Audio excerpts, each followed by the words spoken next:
Ladies and gentlemen, boys and girls, from the East Coast to the West Coast, worldwide, we bring you the number one podcast in the high desert, Royal Talk. Say it again. Say it one more time. The number one what? Number one podcast One in more the time? high desert, One more time. number one. Just so the people in the back could hear that. Ooh. Say it louder for the back. Yeah. Guys, thank you so much for tuning in to yet another amazing episode we have planned for you today. If you're new to the channel, please allow us to introduce ourselves first. My name is Joe. Adam. Jake. And Will. we got... He's the first one to do that. He's Dude, the first one to do that. Dude, that's Congratulations, so Will. funny. That's so Yeah. funny. He's I the was first one. literally just thinking about that the other day when we do that. I'm like, I wonder if the guest is don't gonna ever yeah. show- yeah. Yeah. Well, I noticed because I'll watch them. They always like kind of like they don't know. Yeah, if they're yeah, supposed to say yeah, something or yeah. whatever, We should probably inform the guests. Well, not bad. How many episodes we've done? He's the first Dude, one. I love it. Congratulations. 70, Love it. 71. I Yeah. don't want to miss a beat. Royal but Talk what happened? exclusive. This will everybody. Guys, if you are listening, whether it's on YouTube, Spotify, Instagram, if you guys please wouldn't mind, give us a five. I was gonna say like and follow at the same time. Give us a follow and a like. Subscribe on our YouTube. We'd really appreciate it. Interact with us. Shoot us a comment. You see us in the gym and anywhere else, and Ideas just want to for say a what's guest, up. Anybody you want to hear on? Anything, Yeah, Shoot yeah. us a DM. yeah. Shoot us some tags. Yeah, it's been crazy lately. We'll get into all that later though. But so I actually get the privilege of probably introducing our sure guest do. today.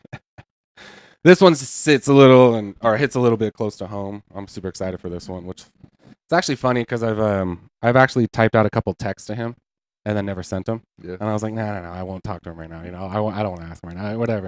And then finally I was like, you know what? I'm gonna just ask him. And he accepted, and I'm super excited because he was like a father figure for me. Taught me a lot when I was growing up. You guys called me the wise man. This is exactly the person who taught me this kind of Mindset. yes.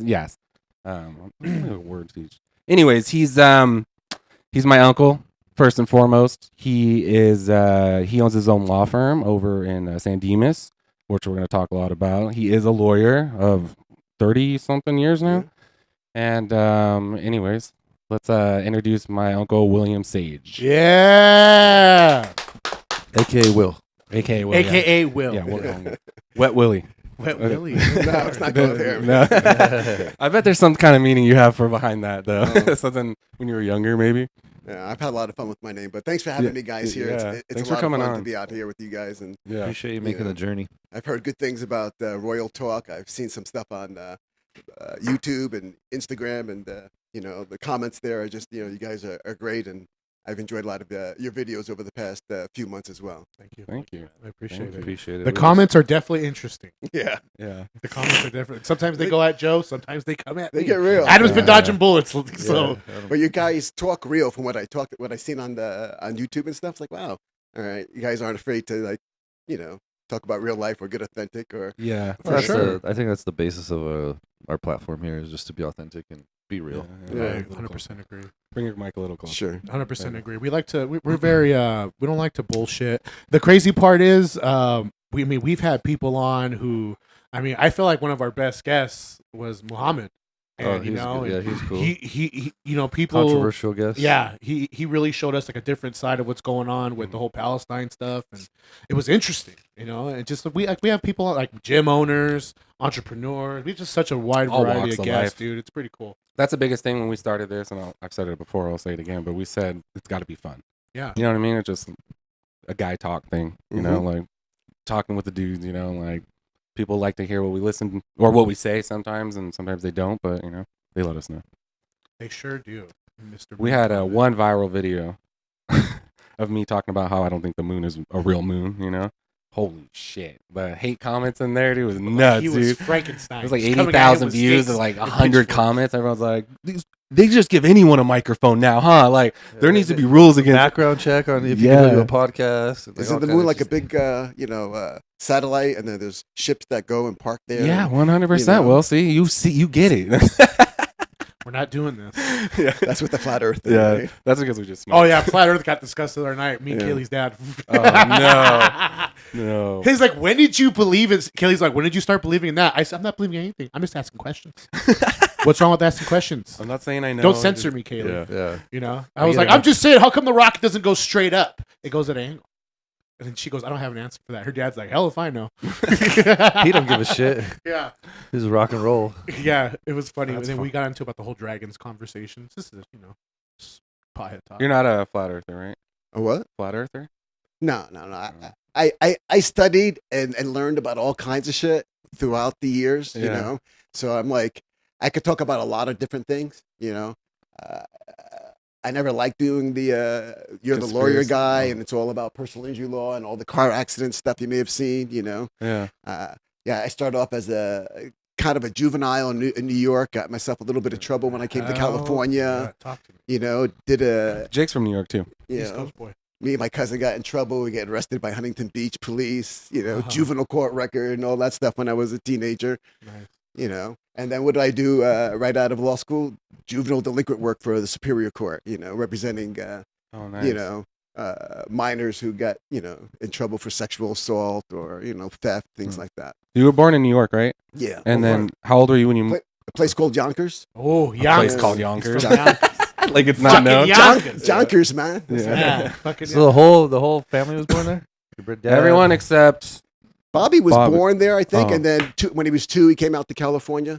Oh, okay. I So was a- everyone was born there then. I was a teenager, I go to San Dimas High School. People have their bikes without chains on it, without locks on it. And Yeah. people got horses they're tying up there. And I'm like, wow, look, free bikes. No. I take it home. I paint it. I go in the garage. I look for paint. This purple metallic, and I paint it all I could find. When Wow. did, so what year was this around when you lived out there? 78, I came Crazy out there. time back then. Yeah, we had the oil, people were taking off their license plates and stuff like that. And, yeah. What did they used to call it? Fear City back in the 70s. Yeah. Fear City. Welcome to because the mob ran it. 70 to what? You were there? I was born in 64, so Oh, from okay, 64 to 77. 77. Okay. 78, yeah. Okay. So Came out to Cali. Same. Yeah. I was born out Los Angeles, East LA, and then my parents were in the whole. My dad got out of Folsom. Oh, wow. They were all into the ministry and stuff, church, and then we moved over there to the East Coast. We hopped around. I mean, New York, Massachusetts, Connecticut. So yeah, spent a lot of time out there in NYC. I consider that one of my homes. I see. Because you grew up religious too, right? Yeah, I think you guys have a lot in common. I'm just saying. I went to Catholic school and all that Did you? kind of stuff. Yeah, yeah. mine was Christian. My dad tried to keep us out of trouble, and then, Yeah, they tried, didn't work. But, yeah, same here. Yeah. That's why I'm like, okay, it's funny where I ended up, Yeah, it's definitely like from moving from the East Coast to the West Coast, culture change. Yeah. Culture shock, big time. Because over in the East Coast, I mean, my mom would give us $20. We take off for the whole day. You can ride the train. I mean, everything. There's public transportation, the subway, whatever you want it. You can go to Philly, wherever you want it. You can do whatever. And to come out here and there's fucking nothing but Bear Valley and the fucking mall. Oh, the high desert. Yeah. Terrible culture shock. Yeah, Big that's a time. big switch if you go I coming came out down here here. when I was to the moved valley. back out here when I was 15. Yeah, about the same. Yeah. Yeah. Yeah. It was interesting So time. you've been here for the desert to grow. Mhm. Yeah, Joe. Yeah. I don't think you were here too much. for No, all that. I'm 8 years here. Yeah, so I've seen See- some changes, but Like when Nah. we used to come up here and visit my grandma, holy shit. I remember we used to go up Maine and it was just Joshua Tree, like nothing. How funny. And then my grandpa built his house out here, and that's where over there on the Mesa in Hesperia, and it was just different. I remember it was just. I used to think. Did you ever see the movie Tremors? yeah. Yeah. I used to just think it was watched like that. that. Don't go out there, Buck. There's just I fucking was giant worms. I was in Reno this week, and I stayed in the hotel or whatever, and Tremors was on. I'm like, hell yeah! Oh, I clicked it on. shit. Tremors is TNT. Sat down on the bed. Yeah. it was on TNT. AMC on this Oh, one, but dude, I just yeah. sat in it with Kevin Bacon. And Great what's his name? movie, Yeah, dude. Fred Ward, Dude, Kevin oh, yeah. such a good movie. So They're- simple too. They're so funny at the beginning when they're trying to like figure out their life. I don't know if Yeah, you remember yeah. the part where they're cleaning out the shitter and it gets Yeah, all over them. yeah, and they're yeah. like, we're leaving. They pack Yeah. all their truck up. You're like, It's a great movie. That's a good But one. definitely a culture change, man, from the East Coast. I miss it. I miss it. We'd be in San Dimas. Besides horses, they'd have like all the strawberry fields with Yeah. no fences, no gates. Free strawberries. My cousins and I were walking down, whatever we are, and we're just eating them there. People peeping the horn at us. Like, I'm like, oh, hey, we don't realize we're doing anything wrong. It's like, Yeah. wow, this is life in It's a California. different Yeah. world, man. It's You a know? different And fucking the girls were world. way more naive and stuff too back then. I always say like here or there. Like people Here in freak out 'cause I California. never say pizza. I always say pie. Yeah. Always say pie. I never say pizza. Yeah, and they never got it. And- Even and- today, you can go get a pie. What do Yeah, you I want on always it? I'm say like, it. no, I want to, Yeah, my girlfriend's kids, when we first started dating, I'm like, you guys want pies for dinner? They're like, what do you mean? Like apple? Yeah. I'm like, the fuck? Who said You apple? know, you know a shopping cart? What did you call it over there? Oh, I don't know. Buggy? like purse versus pocketbook. That was always a big one. Yeah. I'd have girls from St. Demas High School, come up to me. I'm like, oh, wow, look at this hot chick talking to me. Right? And she goes, hey, New Yorker, can you say coffee? Oh, yeah. Hot dog. I'm like, come on, really? Say quarter. Yeah. Oh, I love the way you say it. And You say, they you walk say away. coffee you and a know? hot dog. Yeah. Coffee and a hot dog. That's fast accent. Girls like accents, Oh, yeah. so it comes with the territory. Yeah, I faked it for a while, but no. Did you? No, I didn't have to. Because you don't have much of an accent No, now, it a goes little bit away here and there. Right? Yeah. Yeah. Back when I drank. Did you develop an accent? When you I had, lived out there? mine comes out. So, Case, everyone Uh-huh. says it comes out when I talk shit. Yeah. When I talk That's it. shit, when I say you Oh, fucks, yeah. you chooches, or you know Yeah, what I mean? yeah, You yeah. When you're fucking around mobile. other New Yorkers, Yeah. or everybody's hanging Yeah. out, Yeah. and It all of a comes sudden, out. yeah. Like my sister, when my sister's pissed, she's like, hey, use. She says use. Use better get over here. I'm like, Oh, yeah, when you're pissed, your forget mom's about it. pissed, bro. Yeah. She's going to stab you. That's when Yeah. she says use. When she says use, it's a wrap. But certain words, like I said fucking Momo. I say half a fag. I mean, I say shit I grew up with, Like, that's all I heard. Fucking chooch. Yeah. Good morning, you fucks, or whatever. It's just whenever why- I get into the attitude-ish. When people say they don't like the way Trump acts, I'm like, dude, he's a New Yorker. 100%. I'm like, they're harsh. You know what I mean? Like that, they're That blunt. explains a You know lot, what yeah. I mean? It's like hanging out with family. when it's Yeah, really you know what I like mean? that. He just says what he That's says. a good point. Yeah. I got siblings or sisters. Yeah, That's good. yeah. So He's an Jake, asshole. you were Yeah. in New York in the '90s, then? I remember when I remember like my dad, he used to take me right there. We used to be by we'd be on the corner and my dad be eating a potato ball, on the corner. And he'd be like, you know what's right there? And I would, what? And he goes, that's Gotti's Oh, thing. shit, really? What was it called? The fish social club. And we'd be right there and my dad be eating some potato ball. That's where the boss lives. I'd be like, really? And he's like, he was wild. You guys live next to the famous killer, Sam, right? Oh, Son of Sam. So, No, Sam, remember that movie? Yeah. My dad said you guys walk by his house for school every day. So I go from Catholic school, and I have to walk to my dad's liquor store in Yonkers, right? Yeah. Like a mile and a half, 2 miles away. And then my dad. How many blocks is that? It was in New York City, so it wasn't like in regular blocks. I know that I have no idea. That's why I'm asking. Like seriously. How far a mile and a half is? No, in blocks though. Like But I'm saying 10, it wasn't- 20. Like Yeah. that's what I'm It wasn't asking. really in blocks. It was like the city. It wasn't the city where it's in blocks. Yeah. It was just about It's residential? uphill Okay. mile and a half. Yeah, residential. Okay. From the we see like these apartments that are run down Mm-hmm. and like, oh, they got to be abandoned. With 12, 13, 14, but it's Catholic school. We throw rocks at the window, seeing how far we can throw it. And then some lady comes out. I don't want to say it rightly, and she's, hey, what the heck are you kids are doing out there? I'm like, oh shit, somebody lives there, But I go to my dad's liquor store and he's like, okay, I need to do some deliveries. Come with me. Okay, Dad. He'd put me in the car with him and we'd go, a few blocks or a couple miles away. And then I later learned like the apartment right next door was the Son of Sam, and I had to deliver it to that same apartment, Oh shit! Wow. And I'm carrying, 12 years old, I'm carrying a bottle or a box of wine and shit like that. And they give you like $1, which was a big deal. And Wait, so the liquor store my dad's liquor store was just Did a few blocks deliveries? away. But Oh they did yeah, my deliveries? dad. Yeah, yeah. was that common back then for liquor stores to do deliveries? My dad carried a gun in his pocket. He got burglarized. Right. Once they said my mother was pregnant. They put a gun to her belly. Took the cash out. As soon as they left, my dad ran out there with his gun, trying to chase. Dad ran out there with his gun, trying to chase the robbers. Cops come and they're like, "Oh, we're not." He's hiding behind the alley. And they wouldn't do anything. But my dad was badass. He was like 6'2", carried a gun. I'm like, dang, Yeah. he was a man's man. Yeah, back yeah. then.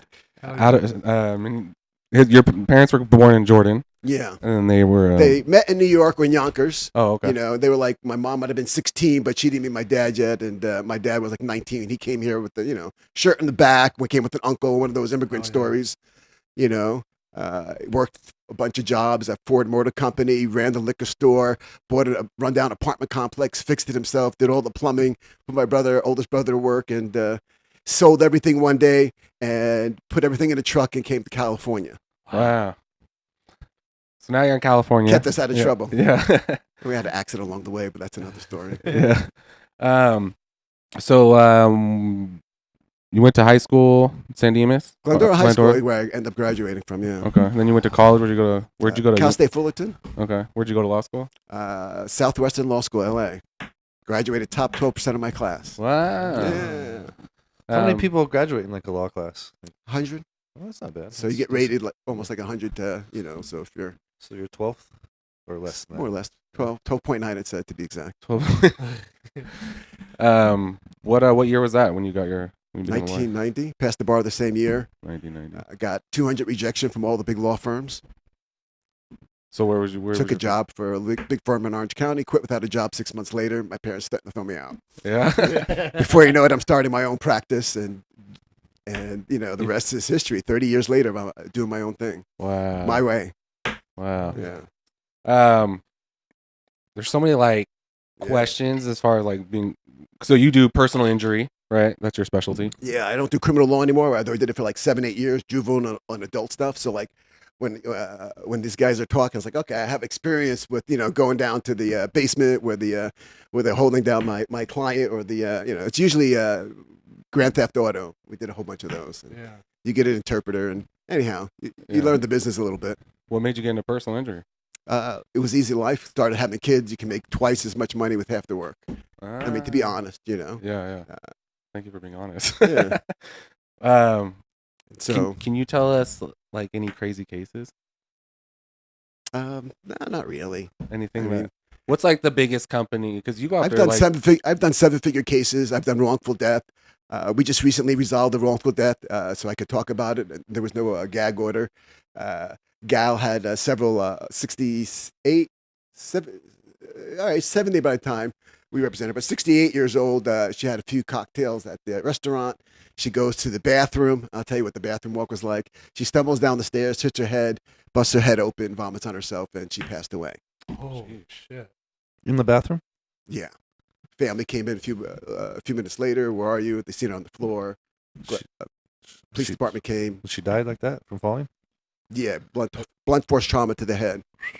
And so who's suing who?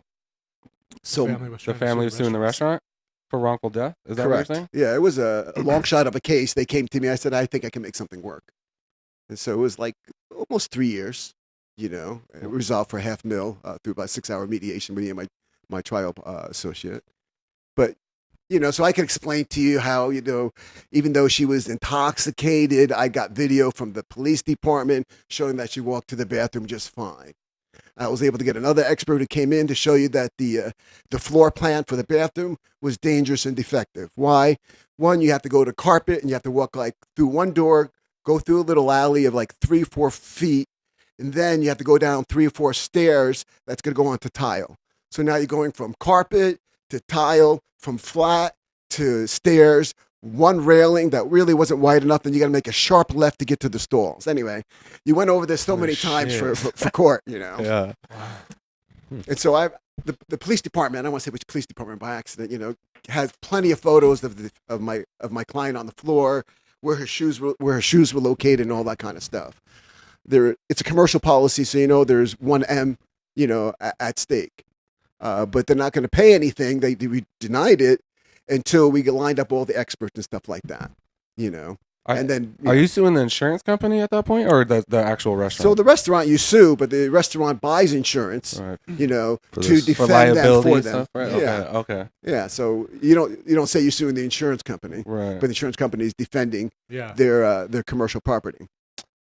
Lawyers have a stigma, right? You Mm-hmm. know, stereotypical type thing that they talk, you know, people talk about. Do you ever fall in between a part of like moral value versus like are you going to take any case, or do you ever like look at a case and be like, I morally like just can't accept This that? lady comes in just the other day with her husband, right? And I get a lot of husband wives, and sometimes I break down a lot of walls, maybe talk. And before you know it, the wife's talking about her life, her marriage, and the husband's right there, and he's like, "Oh crap," you know. And Like, she's God damn finding, it, Susan. Yeah. Shut it. and it's Shut up, it's a traumatic accident. So you have to let a client go through their narrative. If you interrupt them, it's like even like with a girlfriend, if she's telling you something that's tied to an emotion, if you interrupt it, you ruin it for her, right? She needs to get that out in order to feel satisfied and calm, right? So any Very client, true. male or female, has to get that shit out.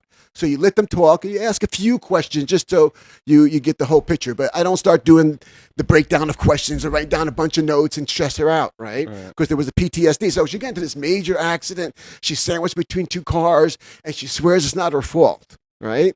Police report comes in and says it's completely her fault. Her husband is, I think he's former law enforcement or former one of those kind of guys, you know. And I'm good at talking to these kind of guys as well. And I go through the police report. I'm a master at going through police reports, digging it up, looking for every theory I could. I go, I can't see anything there. So Thursday, I get a medical report. I didn't take the case on from her neurologist saying she's got PTSD and doesn't remember the accident, this, that, and the other. I'm like, oh, maybe there's some theory there. I don't see anything. So I send it to my trial guy. I go, this went to trial. You think you could find something here? I go, I can't see anything. Anyway, he didn't find anything. And I told him, I gave him whatever free advice they needed, but, just let your insurance company handle it. And so, I had a client in Palm Springs who was intoxicated, him and his partner and a girl walking right, Palm Canyon Road, and it's like 50 miles an hour where we're on lanes. Anyhow. Anyway, if you make an argument, it's not really about morality. You're doing your best to be an advocate for your client because there's going to be some partial fault that's placed on the other party. I had a guy who lived in a nice Glendale apartment complex, and the alarms kept going on in the middle of the night, and it was close to some sprinkler thing. So they go out to the patio. He's like 58 years old. Comes back in the 800-foot, 750 square foot apartment, but nice one, right?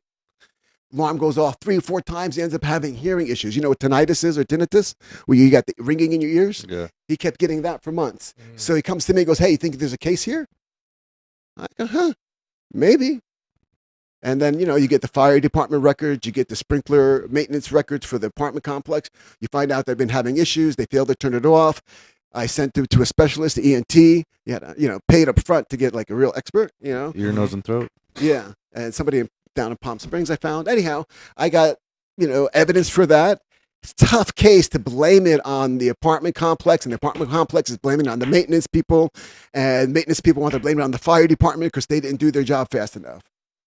And then he put comments on Yelp about, this is crazy, it's 1 o'clock in the morning, and those comments didn't help. He kept doing that after 5 o'clock, and that got exposed during discovery.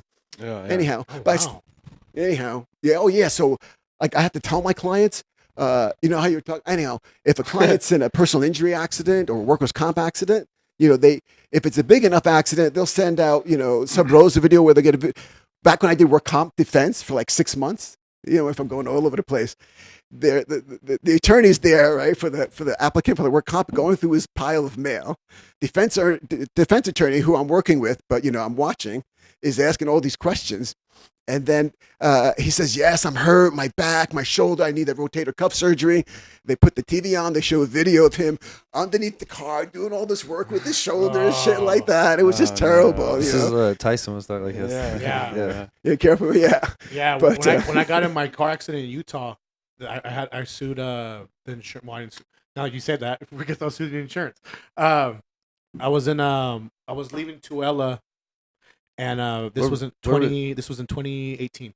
I was leaving Tooele because we just stayed out. I was sent out there for work, and the DC's in Grantsville, and I was stay out there for work. So at the time, I'm about 400 pounds. I'm a powerlifting. This is when I was powerlifting, and they ended up saying they wanted me to go out there and train the people for another month. So I stayed. I took the check. I was making $6,000 every 2 weeks. Sweet. And that's with per diem. That's with room and board paid, everything. Taken care of. So, anyways, I go, okay, I'll stay. I'll take it. So that morning, my team all slept in because we were working nights. We were working 6 days a week. We were working, 4 in the morning to 3:30, and 4 in the afternoon to 3:30 in the morning. Okay. And basically, they gave us our checks before. They used to give us, now they give us cards, but they gave us our checks. My whole team's like, we're gonna sleep. So I'm like, all right. So I was up. So I went and worked out. I got my coffee. I got in my car, my Suburban, and I'm driving on the freeway. There's a shit ton at the time. Probably, I don't know if there still is now, but there's a shit ton of construction at the time. Dude, the freeways are just always being worked on. Yeah. So I remember I'm talking to my ex-wife, and I call her up. I'm like, hey, babe, I'm gonna deposit. I'm headed off to Chase. I'm gonna deposit that money. So whatever you need to get the kids, get what you need to get. It's a check for $2,000. And she's like, okay. So I'm driving, and then we come to a dead stop, and I look up and I go, oh fuck! And she's like, what's wrong? And I see a fucking 4x4 Jeep Cherokee in the mirror coming full speed. So I grabbed the steering wheel and I put my chin down, and bam, dude. So in that accident, when she hit me, I flew forward. I snapped the seatbelt, flew forward. I hit my head on the top because I'm big, and I flew back, and I hit something and I blacked out. And then I woke up to burning, like something was burning on me, on my Oh, neck that's and on the my shoulder, airbags. Uh-huh. and it was the radiator of the Cherokee. It smashed all the What? way in. Oh shit. So I flew back and I hit it, and when I hit my back, I fractured my vertebrae. I didn't know that, so I hit it. It smashed all the back of the skull. Yeah, dude, like that. Boom! We went through a rocket. Like it was a 16-car pilot, and she was on her phone. Did she caused this? Yeah, she did. So everyone saw it. So when I'm like, I can't hear nothing. My ex-wife thinks I'm dead. So bitch is probably celebrating. So I'm No, he didn't deposit yet. She's like, God damn it! I need that money. I need Fucking that whore. check. Yeah, fucking whore. So anyways, I wake up and it's ringing. And then I kick the door open. I got glass in my hair. My fucking new Timbs are ruined. I was miserable. I fall on the floor. A construction worker runs across the street, and he's screaming at me like, and I can't hear him because all I hear is ringing. And then I turn, and I'm out. I got glass on my hair, my beard. No, I didn't have beard at the time. And my hoodie. So I go over to the Jeep. I open the Jeep up. She's face first, blood all on the horn. And she has her phone in her hand. So I pull her back, and she's like, I'm sorry. Grab her, throw her on my shoulder. We go. I set her down, and then I look, and I go, is that it? Are we good? And then the construction worker's like, look, and it's just cars just piled up. And I had to like, I'm like, I don't know who the fuck to call. So I called the DC here, and I'm all concussed. I didn't know, but I was so concussed. And Yeah, I'm like, your ears are still ringing. oh yeah, dude. And you're going to emergency adrenaline mode, and you're starting and to I'm save like, other people. like, what's going on? I'm like, Incredible. I got into an accident. And they're like, are you alive? Or like, are you hurt? Are you alive? I don't know. And they're like, where are you? I don't fucking know. Like, all right. And they're like, okay, we're going to call up they called up the manager over there at the building, and he came and got me. It took him like fucking 30 minutes to get through the traffic. And then they got people getting stretchered out, whatever. And the cop says, this is the biggest time I've never seen nobody. This is the biggest accident I've ever seen where nobody died. Damn. So then he's looking at me. He's like, what do you want to do? Right? He's like, what do you want to do? He's looking at me. I go, what do you mean? Because I'm all fucked up. I looked at him. I go, I just want a steak and I want a glass of whiskey. Come on. So then he looks at me. He goes, are you being serious? And I'm like, yeah, I'm bleeding. I want a steak and I want a glass of He's whiskey. got to That's call all you I an want. ambulance. Come on. Took me to Salt Lake, had me a steak, and I'm not. This is all after Shut accident. up. Come I got on. my steak, I got my whiskey, right? And I'm concussed as fuck. Yeah. So then I go back and he goes, the rental car is going to be he goes, we got to send you home. I go, you ain't sending me home. When they tell you to take a nap, too. Yeah, no, I go, you're not sending me home. I'm making $6,000. I'm making $12,000 a month. Oh, come on. You're not sending me home. Like, no fucking way. I got my crew out here calling me, like, you need to come home. I'm like, no, I'm staying. So I show back up to the hotel. Everyone's like, holy shit, right? And I'm still fucked up. I'm hammered from the whiskey. No So then I urgent go care, and nothing yet. Nothing yet. So I go and I sit in, because they were like, we got to treat it as a man. I'm like, no, you're fine. I'm fine. Like, don't worry. So I go and I sit in the hot tub. I finish my whiskey. And then I'm sitting. And this all happened at 7 in the morning. So this is all I don't go to work till 4:30, right? So I'm sitting in the hot tub at the Holiday Inn in Tooele, and I'm sitting there drinking my drink in the hot tub, and like, well, I guess I'll go to work. So then I go and I start getting ready. They're like, what are you doing, dude? I'm like, I'm going to work. I got to go to work. So then I'm like, dude, you were just in a big car accident. Like, take the night off. I'm like, nope, I got to work. So I got dressed. I'm at work, and then at 1 in the morning, my whole body went stiff, like my neck. Like the adrenaline wore off. Exactly. Yeah. And then I went to lay in bed and I felt like my head was going to fall off. Like that's how. So I Dangerous. basically worked. And the next day I went to the fucking gym. I was trying to work out and I couldn't lift anything. I was hurting. And I'm like, fuck, dude. So I ended up going back. I ended up toughing it out. This happened in beginning of December. I didn't stay home. I didn't get back home till Christmas Eve, right? So I got back Christmas Eve and then my ex-wife was like, I came home. I remember I pulled up to the house. My kids were all asleep. And while they were asleep, I put up the Christmas lights for them because nobody put up the Christmas lights. You're up on the roof. Yeah, so I'm like, With- they're with not on the still roof, just concussion single floor. I'm on the symptoms. ladder, Yes. just doing my thing for my kids. And then they all came out. I'm like, Dad's You're on home, right? So then so we waited the following week because it was such a bitch to get into the doctor. So the following week we got into it was after New Year's. We went to Kaiser in on Fontana, and I'm down there. They put me in the machine. They're like, you have a fractured vertebrae. I go, I do? They're like, yeah, you have a fractured vertebrae, and then your right knee's torn, my meniscus. And I'm like, oh, kind of bad pain in my knee. So anyways, that's when we start the whole process. We contacted the lawyers, this and that, and they told me like, hey, we got to take you off work. I'm like, I'm not getting taken off work. Like I have to provide. I got to work because there's no way this bitch can handle the load. I got to do it. Mhm. So I'm like, I'm not going to take off work. I go, what? Can I lift? They're like, no. Nope, you cannot lift. You're going to have to do physical therapy. I was going to physical therapy 2 days a week. So in that whole time period, that's when I really got into the carnivore diet. So I was Dr. Rhonda Patrick was on Rogan, and I watched it. I listened to it, and I couldn't do anything physical that whole time during the whole court case because there was cars parked out in the backyard watching my house. Like you could see them parked. I would go out there and like barbecue or do something, but they'd be right there in the front because I was suing Farmers Insurance, and then I was suing Chevrolet because the seatbelt broke.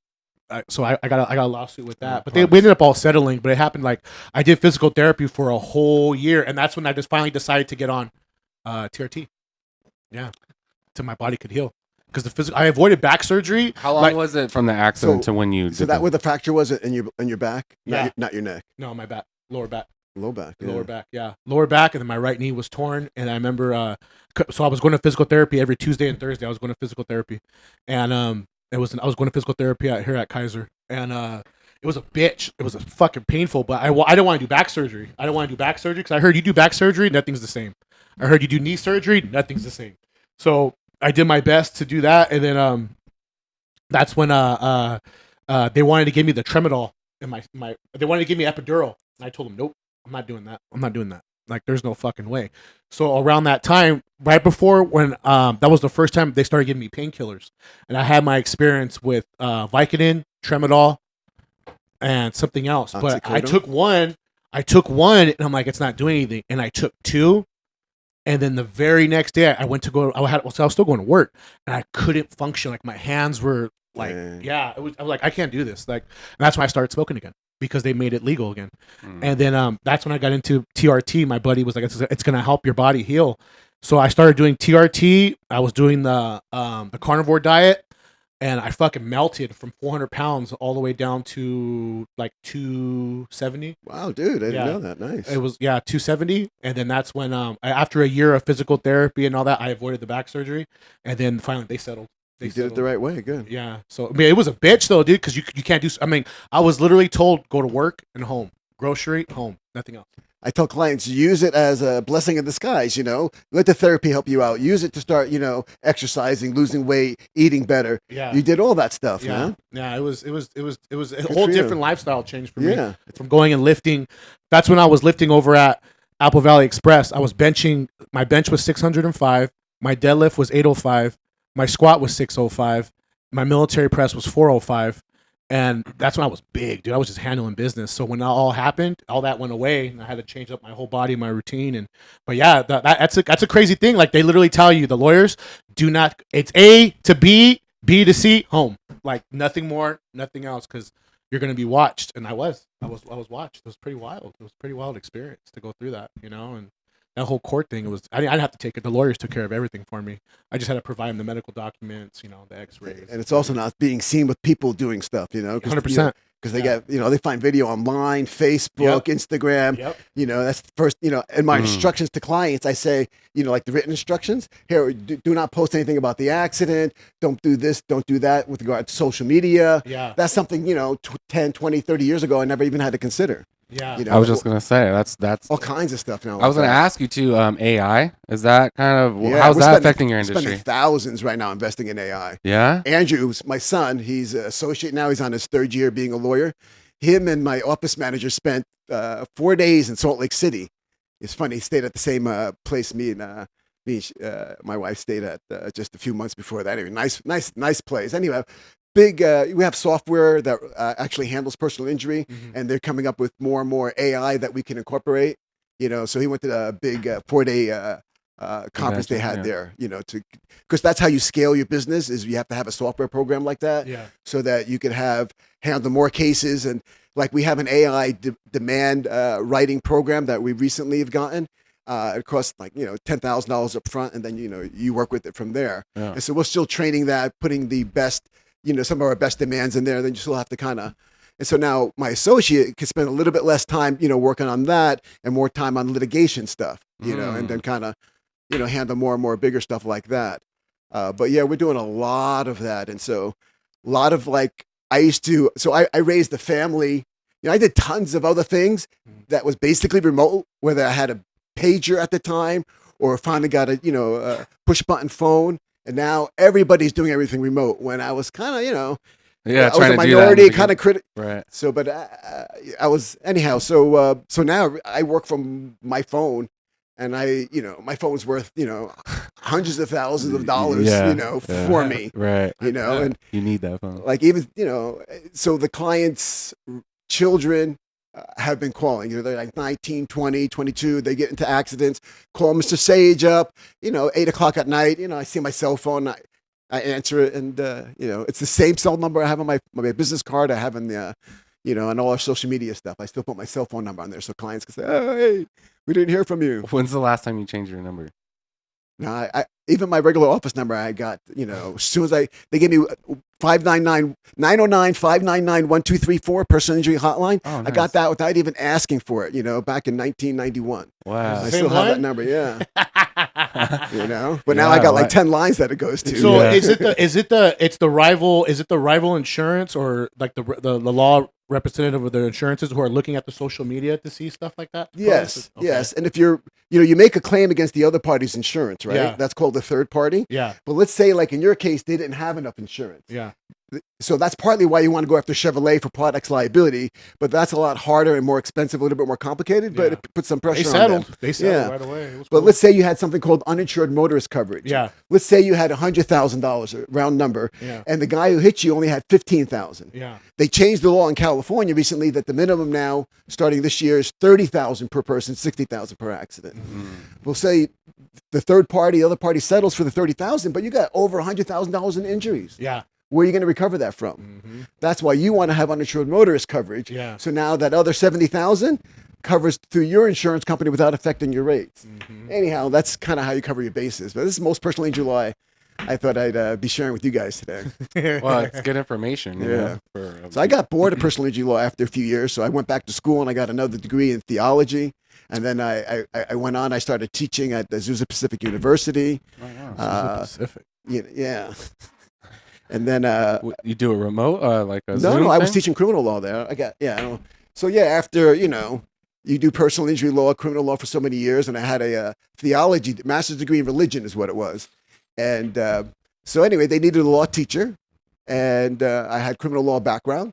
So for 3 years, I got one of those cool, classrooms that's got the stadium and stuff like that. Nice. Nice. And I'd have the marker, and so I would like ask them questions like you would in law school, and like challenge their thinking, but not too intensely. Yeah. Called the Socratic method. So when you get somebody, ask them a question and they're trying to figure out the answer, and the answer could be even kind of obvious, but you keep asking them questions and they keep processing what you're saying until they come up with the answer. When you do that for them, they learned it and remember it. When you tell them an answer, hey, this is how, this was done, they don't remember. It's not a part of them. Right. And so that's kind of what law school is like. They kind of get you to think for yourself, and then how do you take this knowledge and apply it in the real world? All right. Is that pretty much like critical thinking? Yeah. Yeah. Pretty much, Mhm. Which So we would criticize people, millennials. So you guys are maybe past that, but young people don't know how to think, and it's because Jorge. I call it on social engineering. So I don't blame them. It's like, Father, forgive them for they don't know what they do. They were social engineered this way. Check out a book by Edward Bernays, Bernays, about Edward Bernays, the father of spin. It'll open your eyes and ears to how the world is run. A very simple book. Everything's straight out of the Library of Congress. Yeah. All right. And this guy was Sigmund Freud's nephew, and he worked with presidents of different countries, big cigarette companies. Do you know how he got Hollywood hooked on cigarettes? You know that story? No. Oh, it's a phenomenal story. Edward Bernays was hired. He's the first PR man ever existed back in the early 1900s. Isn't that show based on him, right? Oh, no, one second. Maybe, Which one? Mad TV. Is that the one with the cigarette? It's all about the cigarette companies back in the day? It was like I old school one? I don't know. I'll think of it in a minute. Go ahead. Anyway, Tulsa King guy? the shorter version of it is that Lucky Strikes was trying to sell more cigarettes. So they go to Edward Bernays, who comes up with a marketing plan. And he says, he was the father of, instead of changing your product, let's change people's perception of your product. Right. And that's what we have today, but at a high another level. Now they're using taste, smell, eyes, feelings, commercials that make you feel good, foods that make your brain get excited, excitotoxins, MSG, things like that. Different ways to tell you, that this is good and you want it, even though it's poison, it's going to kill you. Right, Okay, right. Don't tell Mama V about MSG. She's like, excuse me. it's the beginning of One of the propaganda. main ingredients. You know, we don't realize if you can see the propaganda that they put into the food, you begin to see the propaganda they put into everything else in your life. and Edward Bernays helps you see, like, oh, just from a matter of fact, how he did business. So the Lucky Strike thing, he didn't change the cigarette brand. What he did is first he started putting packs and cartons of cigarettes in Hollywood people's dressing rooms, and they would start smoking cigarettes. And then he was, getting people to want to put them in their movies, right? And so then one day in New York City, he puts on this gigantic gala, and the colors for Lucky Strikes, I think, were like green and red, right? And they had like the big Target. I don't know if you remember Lucky Strikes. Anyhow, and so he rented the biggest hotel and the biggest ballroom, and all the drapes, the lights, everything was the green and red colors, and all themed for Lucky Strikes. And of course, Lucky Strike cigarettes everywhere. It makes the New York Times, Lucky Strikes, yada, yada, yada. You don't see Edward Bernays' name anywhere on this marketing thing. Before you know it, over a short period of time, Lucky Strikes has got a great reputation as a brand. Movie stars are starting to smoke it. Now they're smoking it in the movies, putting it on their TV shows, and boom, Right. And they knew back in the 50s and 60s that cigarettes were causing cancer, getting people sick, but they used this program to get people to think, wow, the ad would be, cigarettes are good for you, the doctor says, or, hey, women, cigarettes make you independent and sexy. And that was like a big selling thing to women, that, hey, you can show that you're free and independent by having a cigarette. And they, show you magazine pictures and things of that nature. Marketing at its finest, huh? Do you remember how they used to have like crazy. just Got cigarette Joe. ashes in the car? Remember that? Oh, ashtrays, yeah. Remember the ashtrays in Hell the yeah. car? Yeah. Fuck. Airplanes. Remember when they had I remember, well, when I was a kid, you weren't allowed to smoke, but the ashtrays were still there. I know. Remember the old school metal ones that you flip the lid open? Yeah. Yeah. That's what I mean. See in a But- car. Was Like, It'd be on the door thing. With yeah. I always, when my babysitter had a Lincoln, and It was just, what's this? Is this that? Mav TV. Is this Mad Men? That's what it is, right, Madman? That's what it's based off of? I'm pretty sure it's the same. This is the marketing guru guy that he was just talking about. We breed insect repellent tobacco seeds, plant them in the North Carolina sunshine, grow it, cut it, cure it, toast it. There you go. There you go.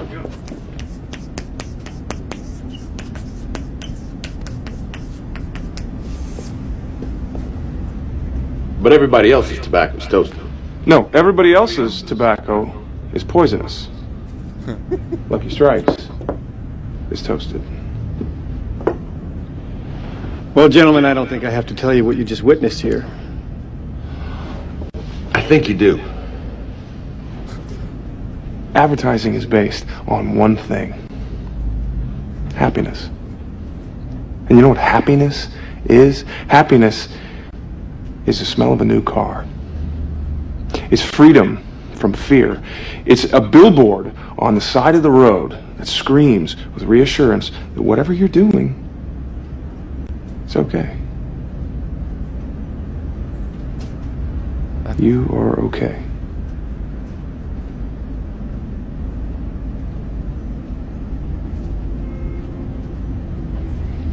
It's toasted. I get it.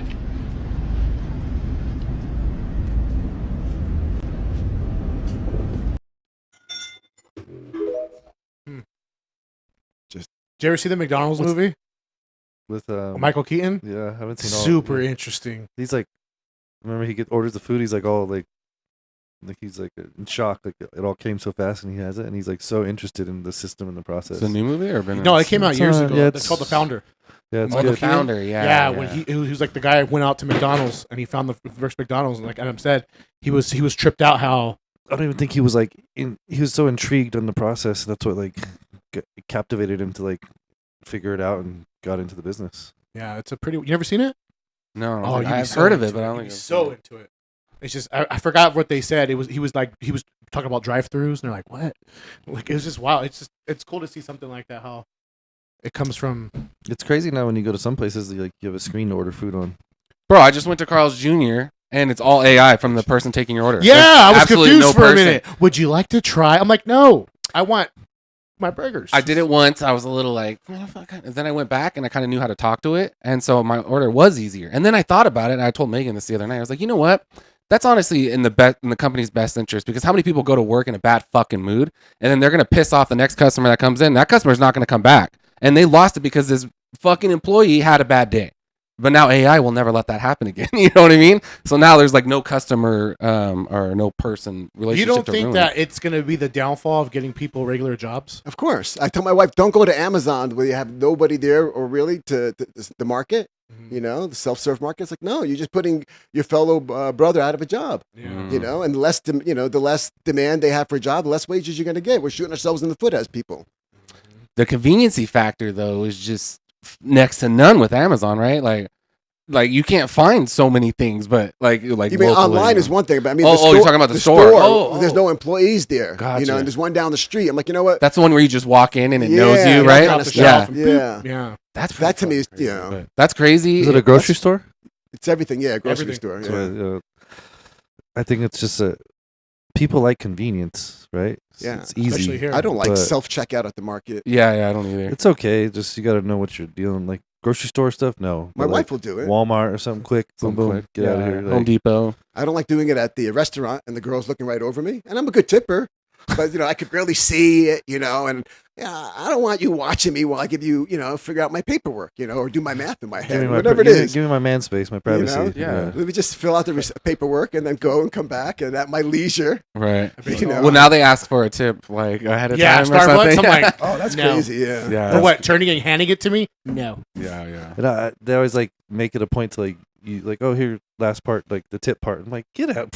Yeah. Young people have a hard time with that. There's a lot of peer pressure, you know. And they'll do it. They'll do it. Dude. Oh, Some yeah. people will be like, huh. They just handed it to you.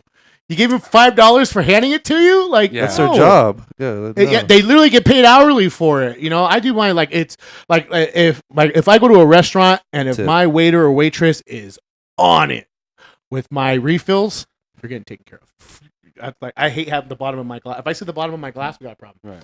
You know, Right. especially if I'm having a cocktail. But if you're on top of it, you'll get a good one. You'll get a good one. That tip culture is nuts, right? Like we base it off of service, right? Like how well you performed while serving me, right? So I'm gonna tip you for that service. If it's a to B conversation, just like here's this, here's that. I don't think there should be a tip involved. You know, you weren't. So where did this expectation come from? How did it change from, hey, you do your job, you'll get you know, 15+%, right? Right. Now what's changed? How can we feel differently about it? Tell me. So this is what Edward Bernays did. All right, this is what you call social engineering. Little by little, they got us to look at the person who's, let's say, making minimum wage to kind of be a victim. Feel Hey, bad you know for what? them. Look how little they're making. We should give them more. You know, or we are, in any way you look at it, our perception, right? So Edward Bernays started off, they made it about being happy, right? In the TV clip, Edward Bernays started off about changing your perception about the product or the service, right? Over time, that's grown to, you know what? This can make you happy. This insurance plan can save you so much money. You can have fun to go on vacation now.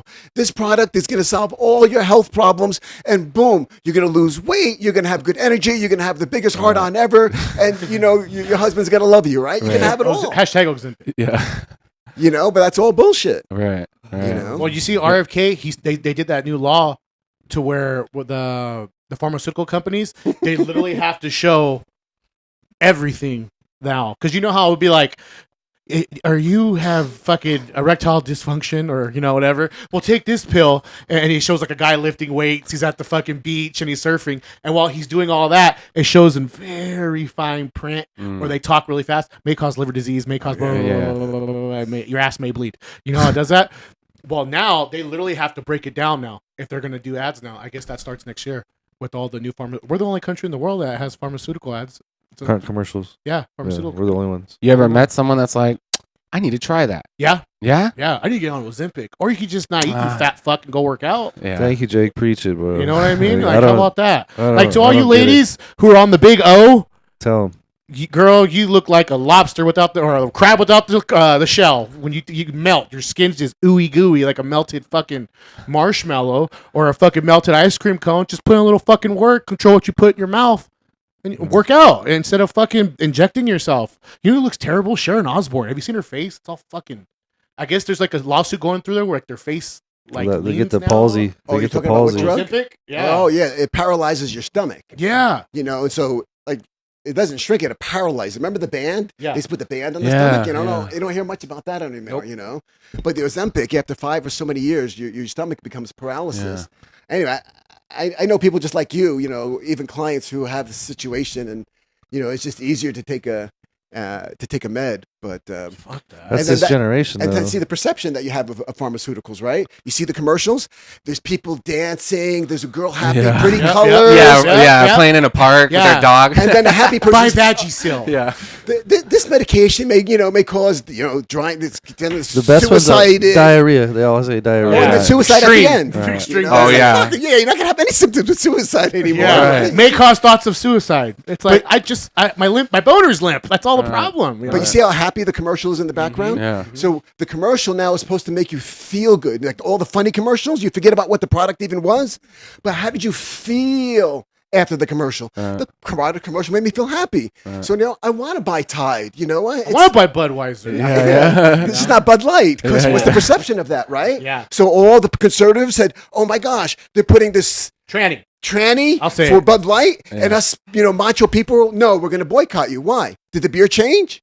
Right. We'd allow You how didn't we care about the feel product. it, Yeah, about it the depends on the look of the perception. dude. Okay, Yeah. honestly. Yeah. It's- So you got Yeah, you have one 100%. side controlling how you perceive a product. Hello. Right. So whether it's left or right, they're all still screwing with how it's all propaganda. Right. Now- You know, now how do Bud- you think through propaganda when Hey. we're never taught to think critical? Right. Bud right. Light is partner of UFC. Mhm. Bud Light partners with the UFC.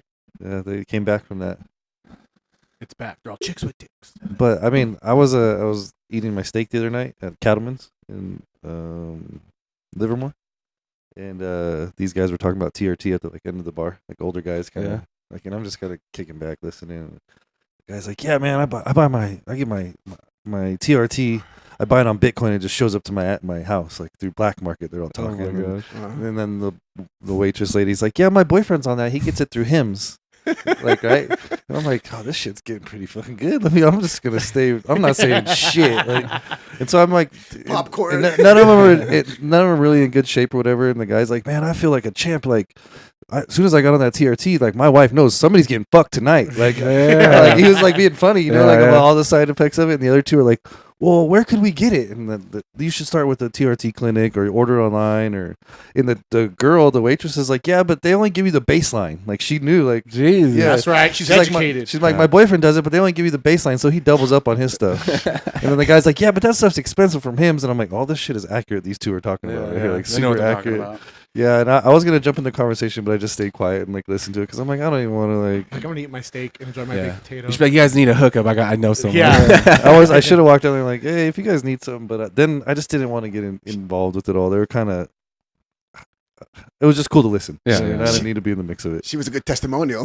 She was, because she's like, "My boyfriend's older and he's like this and he takes it, and oh man, it's changed things for us." And I'm like, okay, like this is pretty like Nice. it's cool to see like people are opening up. It's a good to it. relationship. Yeah. But the one guy said he takes 3 shots a week, and I'm like, See, Ooh. that's why it wasn't. So about 5.5 years ago, almost to the day, yeah, I was telling Joey a little bit. I went to the doctor guy, and they did the hormone test, see what my testosterone was at, and it was like in the low 300s, So in the last year or two, I've gone to, eating grass-fed steaks, grass-fed burger meat, eggs, milk again. I didn't drink milk for like 10, 15 years, yogurt. And so I go in last month for my for another test, blood and a hormone, and I'm like, oh shit, here comes the my testosterone levels, And the nurse comes back, yeah, 675. I'm like, yeah. I got my wife next to me. I high five her and the nurse and shit like that. and that's no injection, just eating, changing your diet. And all Yeah, that? so I'm complete natural. I don't even take Tylenol because Tylenol is poisonous as well. Anyhow, Now that just came out. so Yeah, I know. I had my son back in Aspirin. 2011 read this book by I forget his name right now. Anyhow, it talked about all this stuff, back in 2011, and now you see it on TikTok and all that stuff. Anyhow, so when my testosterone came back at 675, I was thrilled, and that was just through diet. I lost, without wanting to lose, I lost like 20 something pounds, and it was all just kind of fat, and that I think helped the testosterone go up from what I read. But so explain that I didn't have, an opposite of an ED problem, because I would tell people, how am I going to go on something? The doctor goes like this: if you go on the injections, this is 6 years ago, you'll wake up with an early morning, hard on, That's 100% right? all day. And That's 100% I go, doc, but I already wake up with one. So he looks at me like, so what do you want to go on anything for? I'm like, oh, my joints hurt. I'm tired. My hair's falling out, I'm getting old. Take one goddamn guess. And so, but going to the gym, exercising, diet. eating more red meat than I ever thought I would enjoy. Good. And eating cleaner food, and then 10 times less stress. I've automated a lot of my life at this point, with the business and the home life and the kids being older. So I think less stress has Cortisol a lot to do levels. with it. What's that? Cortisol. It's a My cortisol. Yes, that's a huge byproduct from thing. stress. Yes. Yeah, digestion has gotten better from that. A lot of things related to when you had that adrenaline rush for your car accident. One of the things that ran to my head is like, where does all the adrenal glands that got dumped into your system? Where's that go after they say calm down and do nothing? Yeah, that should get you sick because it stays inside your body and it can turn into disease or it can turn into other things. The good side of what you did was that you kept moving and kind of got that adrenaline out. Yeah. And I don't know if it was great for your brain, but it was good to get all that kind of stuff out of your system in a sense. I mean, it wasn't my first time being concussed. You know what I mean? I'm like, that's right. You're a boxer. Yeah. They told me. I remember they were like, don't go to bed. I know. I just want a fucking steak. Give me a fucking tomahawk steak and give me a bottle of bullet bourbon. And we're good. I bet you there's something medicinal behind that when you start to break it down. No, the bourbon's going to calm down the adrenaline. I just wanted because I was alive. Is going to feed it. Yeah, I was alive. Number one. Yeah. And I was like, I want to eat. Like, I want to have a good steak. Yeah. When you crave something, sometimes your body knows what you need. Like I was craving salt, and my wife said, "You better take less salt." I get my blood work back. My sodium is really low. He goes, "Have more salt," the doctor. Like, I really? wanted a steak. More I wanted salt? a steak and a drink. Okay. Steak and a drink. That's all I wanted. Yes, Would sauteed onions and mushrooms, sir? Yes, please. I think when you start getting healthy, though, you kind of get in tune with your body. I agree. 100%. You know what I mean? Like when you're really trying to watch your diet, not watch your diet, but watch what you eat or healthy and go to the gym, you start getting in tune with yourself. Yeah, you also know, like, okay, if I eat past a certain time, or if I eat this food at this time, if I know this is gonna make me feel this way the next day, like it's crazy how in tune you get. Especially like maybe people who work out, I feel like also probably know it a little bit better too, because they go to the gym every day, and when you're on routine, you know how you should feel sun up to sundown, right? And when something throws that routine off, then you start looking. I think it all goes back to like consistency. Consistency equals predictability. Yeah. Like so, if you're consistently working out, consistently doing this, like you can kind of like, you know what I mean? It's like that. That was always a big thing for growing. Cannabis for me is like consistency and doing your steps equals predictability and what you're gonna harvest or your crop. You know what I mean? Yeah. Because they're never the same. So you have to like figure out, all right, how am I gonna measure this? Put a measure on this, task or this job here. Right. But I think like same thing with That's working out. huge. You're always in there doing your work. So if something's off, you pick it up quick. Right. I always say I'm a creature of habit. I like my routine. Same. I like same time doing this, getting this, like that. And it fucks your whole day up when you don't follow it. Right. If I don't go to the gym before humans work, in general are creatures of habit. Yeah. That's what we are. Adam, that predictability is like when I know what I'm going to do, I can feel myself be more calm. Yeah. Yeah. Confidently too. Yeah. It's like, all right. Yeah, because if you have something stressful going on, you don't know the outcome, and that's why you're stressed. When it's like what do they say too? You should never worry about it because you can't control it. Unknown. You can't control it. Just worry. No, don't worry. But you keep coaching yourself, but still that other part of your brain keeps nagging the shit out of you. It's the survival Easier part, said than done, yeah. But what if? I think it also comes with like age. Is like you learn to when the boat's rocking to just stay calm and over the failures, your but adversities. Yeah. Things like that happen. You right? learn to like. You build more. Just the other day, like it was weird. This is just a little my insight. Like I was, I started my new job and doing all my stuff, and like I just like I'm real happy.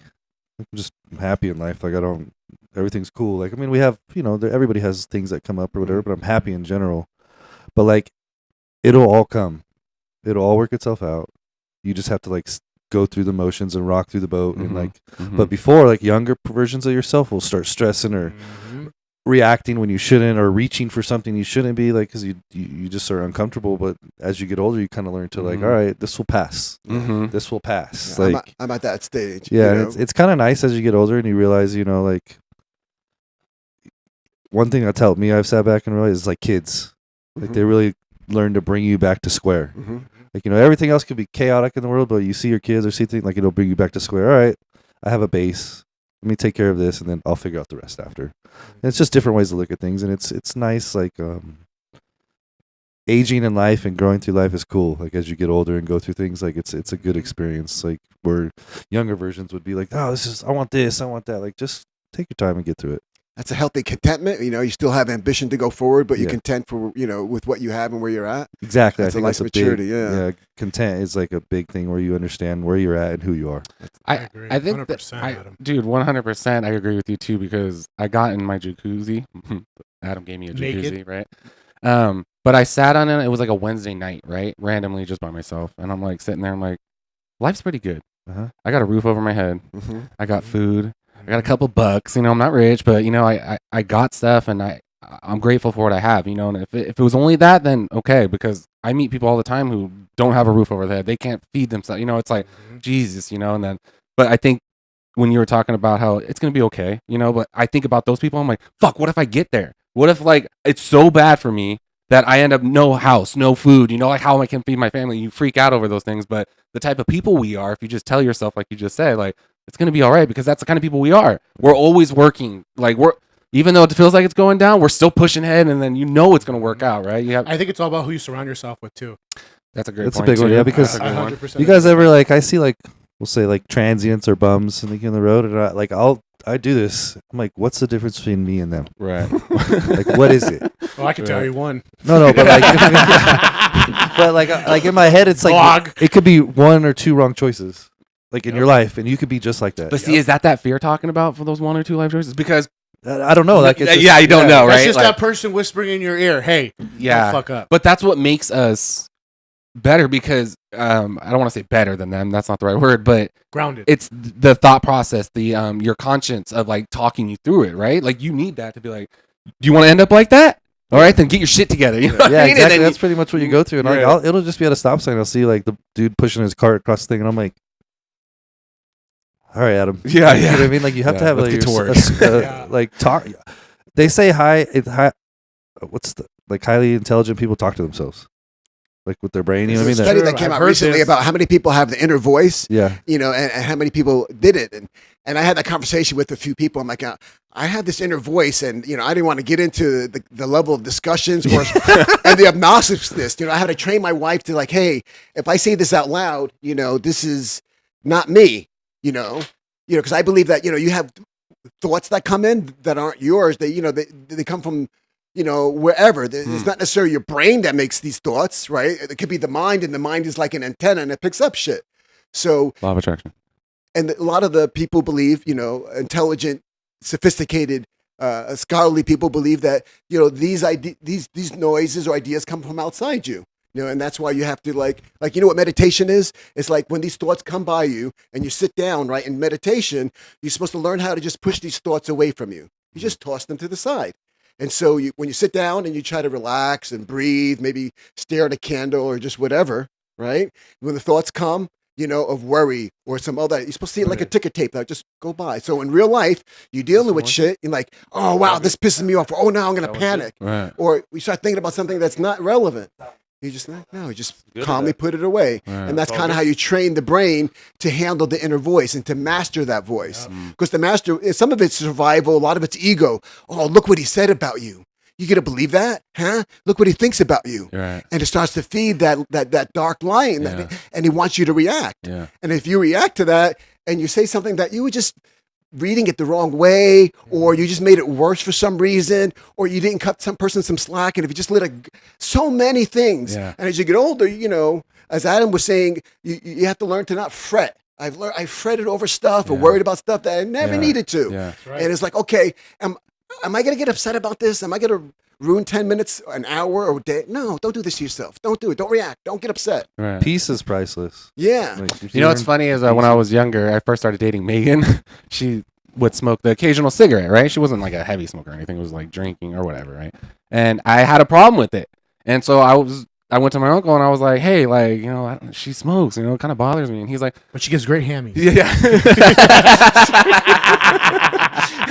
Just wash your hands. The balancing factors here. Joe's like, she Marlboro Reds, Yeah, then he great hand jobs. Can you just wash your hands though? Talk before to me. yeah. He's like, dude, I want to phone with a client. Can you please go outside of the lobby? There's more than that because it's still together, right? Yeah, The whole time. yeah. I'm on TRT. No, but you said something. You're like, that's your ego. That's a problem with your ego is because you want her to be a certain way. Who are you to tell her to be that way? That's Yeah, your you ego son of a telling bitch. you want How that, dare right? you. And I was like, you're fucking right. And dude, from that day on, I didn't give a fuck anymore, dude. Like, actually, because of that talk, like, I probably dropped a lot of things in my life. That I was like, who cares, dude?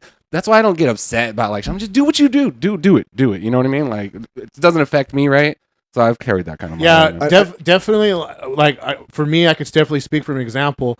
Last week, something totally just expected, but you told me when you have someone who's with you when you're rebuilding, you know what I mean? And I was good. Like I just needed some time to myself. I just needed because the past 2 years I've always been 10 toes down, chin up. All right, keep moving, hustle. Everything will work out. Blah blah blah. Yeah, it gets frustrating, but I think over time now, I know how to deal with the stress now. And now I'm just like, okay, I like to just be. When you text me that night, when you text me, remember you told me you gave me. I go, I appreciate your words. I love and adore you, but I just need some time. I'll be good to go next weekend because I know how to process it. I know how to deal with it. I'm officially now, and I'm just like, okay, dude. And then I remember I was sitting outside with Kay, and she goes, "Babe, you're already handling it. You're already filling up. You prepared for it." She's like, "Look how big the boxing thing's blown up for you right now." She's like, "You've had a plan in place. You're good." Just have to go through the motions, dude. She's all, just let it be. Give yourself a day, and then you'll be good to go. Dude, I saw this guy say a Good woman. quote and it messed Agreed. me up, but it Agreed. was like sometimes when you're, I'm gonna butcher it, but sometimes when you're not satisfied with like where you're at, but if you look because you keep raising the bar, right? So you're always So you get to right. So if you actually take a second and look back at what you fucking accomplished, you're like, wait a second. A year ago, I didn't have any of that. You know what I mean? And that, I have to tell myself that too. I'm like, fuck, I'm not there. But I'm like, hold on, look where you're at though. Like, you don't see it because you're in the mix. You know what I mean? Yeah. But if you could take a step back and like really evaluate where you've come, then That's why I also like that one where like, what would my 18-year-old self think of me right now? Like where, like, yeah, you know, step outside the box and like, what would he think yeah. if he knew you or where you're at? And like, what you got to step back a little and just, it's hard. You know what I mean? It's for everybody, but no, Jake, that's what when I told you, I said, you know, when you're at your lowest and you're having a hard time in life and you have somebody that's willing to be there with you and rebuild, that's a good person to hold on to. Me and Joe have talked about that. Like, Agreed. if you got a chick that's gold, man. Mhm. yeah, like that's there to help you through whatever.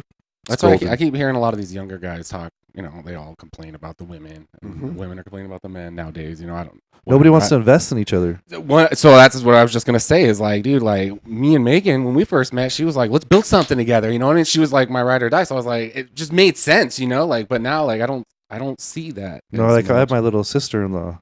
You know, she's 20. She's young, and she's like, I want this and I want that, and I'm like, you know what's wrong with all you guys? You want it all now. Like you want a man to have the career, the home for you, the right attitude, the right goes to the gym. Put like you got to invest in somebody. Like Right. lock down and invest with them and build together. Right. Like you guys learn and grow together. Right.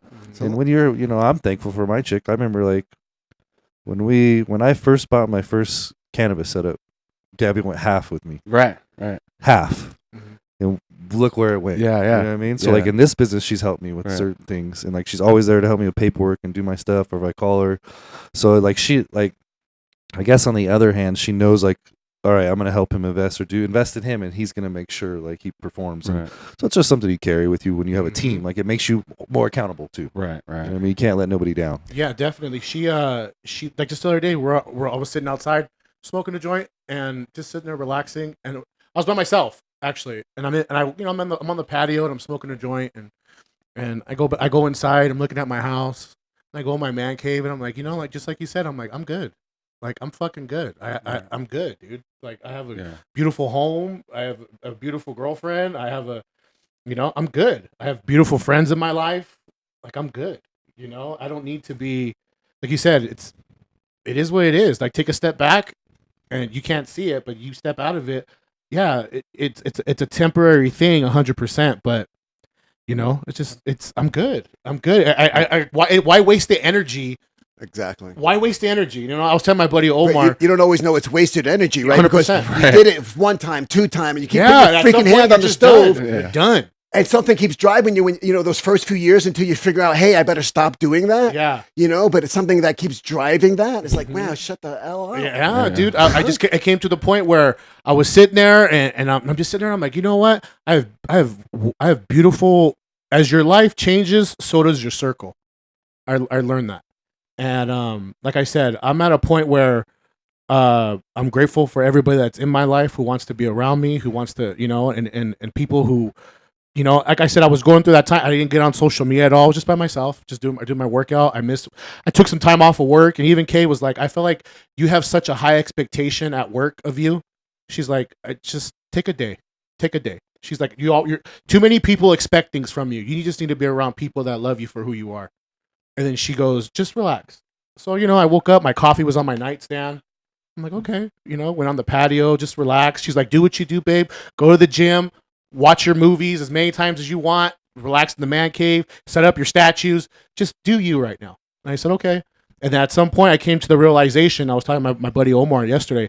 I said, I just come to the realization, like, why waste energy? It's a waste of energy.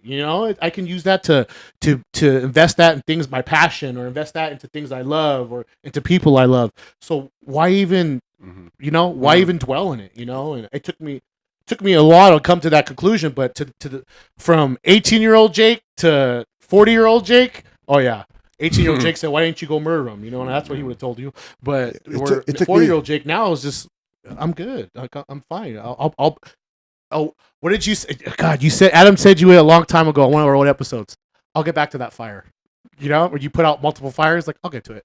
I'm yeah, good. you there's always a fire. Like, Joe's good at kind of like, all right, like, I see you, but I'll get to you in a minute. Like, you're okay. Like, you're fine. Yeah. You're not just big a- of a fire yet. But just little fires you're always putting out, and you got to I think that was being an entrepreneur, right? focus on your energy where, you know what I mean? Yeah. There's always going to be something to put out and deal with. Yeah. Yeah, just- and I It thought took me about a- I thought about the wedding. I was just like, dude, I had such a good time. You know what I mean? With all of us. It was just a good time. Me and Jorge, us. It was just a good time. I felt like around family. I felt like it was a family. Comfortable. And yeah, I just thought about the past couple of days leading up to it. And I'm like, man, life is good. Life is good. I'm not where I want to be, but I'm good. I'm good. Heading in the right direction. Yeah, I'm heading in the right That's what I direction. keep doing, and the people you see along the way, it's like, hey, you know what? Those people have that kind of mentality, and they're kind of growing, and they want to grow. So those are the kind of people we want to help or hang out with. Looking back over the last 3 decades being married, my wife and I both feel like we've had different relationships. Like, we got married 3 times, we say. People look at us, were you divorced? No, it was just things change so dramatically when you're first, married, or then when you have kids, and you just, that's where you fret a lot, is when you have the kids, because you're like, if I screw up, everybody's going down with me. If something happens to my health, who's going to, provide for the family? Yeah. Or, if a lot of things that can happen if you're not successful, Right. and you wanted to be a successful parent. And so you fret a lot. So that when we're talking about the ego and talking about relationships, there's a book called The Power of Now by Eckhart Tolle. And that had a big impact on how I began to, to see the ego, to not be reactive to emotional things, or to handle marriage, to handle the 3 decades of relationship differently, and keep growing from that. And so when you're your guys' age and your relationship for that period of time, it's going to be different because you're still in the process of building something, right? And you have traditional desires from a spouse or from a relationship that today's society is not socially engineering, or families aren't creating these type of women with these types of perspective. They're being trained to be strong and courageous and independent, and then men are brought up with a woman or a mom that has estrogen in her, and she's more tender, more caring, and some of the, oh, babe, let me kind of mother you. And it's like, okay, there's a balance between that somewhere along the lines, but that's not what's being encouraged. And then when a woman gets older, the estrogen levels go down and the man's testosterone levels goes down, but the woman's testosterone starts to rise. They say this is like a comic joke, by God, because then men get more passive when they get into their 40s and 50s, and the women want more, control, and they want to do more things, and they become a little bit more, masculine over time. Interesting. But anyhow, that could be controversial, some of that stuff. Oh, for but, you sure. know, They're going to get him now. We're going viral. but I mean that more in a generic sense, you know, from a Makes philosophical. a lot of Right. sense. Right. Like, It does. what goes It does on, make sense. but like, I don't know. I think you're. Yeah, because 100%. you'll see like older couples, right? Like where the wife is like, "Come on, Henry, let's go," and he's like, "All right, like, dear." "Right, You know what I mean? isn't it, Because woman?" he doesn't care anymore. He spent his whole fucking life like fighting, right, and just being whatever. Now he just wants to relax. You know? He's got no testosterone. He's beat down. Everything hurts him. He Yeah. hasn't gone to the gym. Yeah. Poor My guy. gym friends are so much different than all my other friends. Will, man, you look so swole today. Wow, what are you eating, Will? Your testosterone 675, bro. Yeah. You know? The male camaraderie, right? What's his name? What's Um, is it Mike? Not Mike. Tony? Not Tony. no, What is it? It's I think it's Mike. It's Mike. Yeah, So he came up to me, dude. How old is he? 63, 63. Jacked. bro. Stud. Jack. Just shredded. Ex-Marine, High shorts. Italian. Where's the Gold's Gym? Just it walks up to. So I'm okay. We're hitting legs. He comes up to me, slaps me on my back. Hey. Oh. I go, what? I thought you were a couple. Me and the wife met last night at some restaurant. He goes, well, anyways, what's up, guys? I go, what's up, dude? But he's just such an example of a older, like how I want to be. Oh When yeah, I hit that we all, age, like, dude, Exactly. like- you see Yeah. those dudes that motivate you, and like you're just like, this is why I'm here. Yeah. They're all 60-some years positive. old, can do anything, looks great. Speaking muscles. of which, What? dude, you look thick, Dude, everybody's been telling me that. bro. You look thick. Like I was just noticing when you were talking. Like Jake even just your said this- face is thicker. Like Yeah, everything. I'm like 200 pounds now, like solid. dude, It's Wow. 7 years ago he was a twig. How tall are you? 6'1.5". Oh, you are. Yeah. Wow. You were 160 when I met you. Yeah. Dang. Wow. That's I started working out like 10 years ago, probably like just fucking around, and I was 140, and now I weigh 200 pounds. Awesome, dude. That's I was that's outside. I was hitting the joint. I'm like, damn, Adam, you look thick. yeah, it looks Like it cold looks peanut good, butter dude. thick. You know what I mean? I You just- still got I a feel- 6-pack? Yeah, God, dude. you Of course he suck, does. dude. Of I course don't he wanna- does. I don't want to bring this up, but I've gained 20 pounds in like the last few months, and I have not done abs. And I pulled it up the other day. I'm like, and I told Gabby, I'm like, hey, guess what? And she's like, get out of here. Yeah, I'm yeah. like, I still got a I got side six-pack. abs. When I wake up, they're there. Yeah, no. No, I mean, it's like it's just a whole thing of life. Like for me right now, like just comfortable, happy. You know what I mean? Everything in life's good and Good. just. But no, I mean, working out like you said it. You're like about that 3-4 year mark, everything starts to fucking Mhm. like working out. You feel your body, or you know what you're Mhm. doing in there. Everything comes together. Mhm. Mhm. So, and once you do that, like it's just that's why you, dude, you look great. Like when you're stringers and you put your stuff on, Oh, yeah. fuck, dude, you're jacked. You know what I mean? But Yeah. like, we all have our, you know, like Jake's fucking massive. You know what I mean? We all, but we, you know what I mean? Like Yeah, he yeah. fucking lives crazy. Like he'll Yeah. 5 plates on the shoulder press machine. I'm like, what the fuck is going on in life? Dude, I took 2 weeks off of the gym. I didn't go, and then I went back yesterday. How'd you feel? Going back to the gym? Yeah, like just how was your mental being off? Can I ask that? There's the answer. Yeah, you know, I was a little distracted, so I didn't think too much about it. Going to bed late, waking up late, you know. So, You get out of that rut, or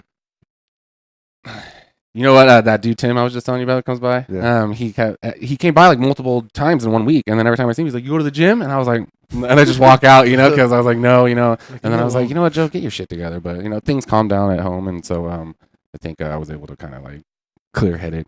I don't know if I'm not clear-headed, I have a hard time going to the gym for some reason. I don't know. That's That's how I something clear my head is at the gym. Hello. No, that's Hello. but you know Yeah. what? Like if me and my Put your chick are headphones in a on. little thing, it fucks my work up. Yeah, workout. No, my work. Oh yeah. Like I go to the gym and shut it off. I'm cool. Like Yeah. leave me alone. I'm good. Like, Yeah. but if we're off, like it messes with my work progress, Yeah. like my thought process, my day to day, like operations. Like it just throws me the fuck off. See, the gym does so much for us. You know, it's more Yeah. than just the It's, physical. it's mental at a certain It's hormonal. point. It's Yeah. emotional. It's the confidence, and then just getting the guy. Just you're supposed to go there, so you can't screw up your whole life. Like, oh man, 2 weeks. Yeah. It's like a master. It's like a taskmaster, but that's It's it's almost for cool your because good. like the Gymverse, I'll call it like the universe, but the Gymverse, like you go Nice. there. Like you could be having a fucked up day, and just like that one guy or your buddy or whatever could give you a compliment. Very You true. can pick like so. Yeah, yeah. You never know who's like having a bad day or whatever. So it's always cool. Like, hey man, you're Yeah. looking good today. Like Yeah. everything's give those compliments because it comes back. The Yeah. worst is when like I'll feel my shirt real loose, Oh yeah. and that's when and this Your fucker, he's sleeve? like, "You haven't gone to the gym, huh?" And he like grabs my shirt. It's like, "You Wow, fuck." Jorge. Unnecessary. So I was in the gym and I wore the shirt in there that I went to bed in, so it was really stretched Oh, out. yeah, that's so the after worst. my pump, it was filled up. I was like, "Yes, you motherfucker!" I was like, "Fuck you, Jorge." No, I'm just kidding. But no, like, yeah, you need those wins, you know. yeah, Make you feel- definitely. Like you walk through those doors, people come up to you, say what's up. I mean, it helps. Definitely helps. You know. Dude, everyone left that Apple Valley gym. Really? Oh, bro, everyone's gone. Yeah. Dude, and anyone that I'll randomly see, I'm like, "Oh, hey, how you doing?" They're like, "Oh, everyone's at 24 now. No one comes here anymore." And I was like, Why? "What the fuck?" Dude, I went to 20, Mike, I went Evan, to 20, all the guys. I went to 24 this week up there in Livermore. It's fucking terrible. Is it? Oh, it's Garbage. 24s are usually terrible. It's fucking garbage. Like I just want to say that out loud. Like we're spoiled with TG. Like I've been going to these different Oh, gyms. yeah. TG I've been is I've been the to a lot sh- of gyms, dude. And TG is definitely up there. You know, like, have you seen those ones on Instagram though? All black, murder it out. Those look sick gyms, but We went to one, me and Bobby, last 2 weeks ago in Turlock. Yeah. It's called Nexus. yeah, Just like a gym me and you kind of wanted to put together. Yeah. Like it didn't have everything, but it had enough. yeah, All blacked out, low ceiling. yeah. Like people were in there. Simple shit. Yeah. But dude, Bobby's like, I really fucking like this place. Like he was all had a posing room, so he's in there with the shirt off. That's when he took Yeah. his shirt off, where he's right there. Yeah. And I'm like, these fucking guy. Yeah. Like, but we're super spoiled at TG, man. Yeah. I gotta I say, agree. like, so like the vibe and The lighting they put in there is like, it'll make you look good. Like the lighting itself, you know, like if you have a shirt off, you have that shoulder crease, that light perfectly shines down to give you that shoulder cut. And you're like, oh, I look good in TG here. has You know? that, So TG they has know what that they're hallway doing. Yeah, in yeah. Victorville. The Victorville That one. one little pass through, dude. Yep. You look like a god in there. Like, Yeah. Go in there, give it a nice little. have you been? You're back there? Always. What gym do you go to? 24, but Oh, the one in, I like the one in Way to Upland. go. You know, it's got the pool, spa, Is it sauna a stuff. sport or is it a? Because you know they have 3 levels of 24, Yeah, right? yeah. Like there's It's a sport and then one, ultra. yeah. That's what the So sport it's- is. This one's a sport right here, right? Is it? I don't know. I don't know. think so. I've never been. I've never been. It's all right. They just don't clean it or take care of some of the equipment That's and what stuff like that. I was at you know. 24 in Yeah. Livermore. I was sitting on like the shoulder press bench, Yeah.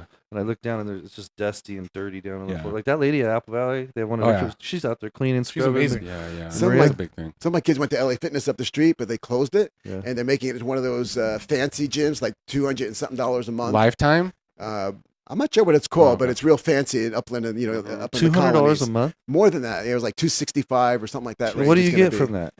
You know, they're showing they haven't finished rebuilding it, so they're just showing you the Yeah. the social media stuff. But what do you get? Like There's a Claremont Club in Claremont where they have like Sauna. and they have like Well- classes and stuff like that. From my But yeah, I'm understanding, they'll have like Protein bar. well, so there's one in Vegas, Lifetime, and it's $250 a month or something like Okay. that. But in the back, their pool is like a mini resort.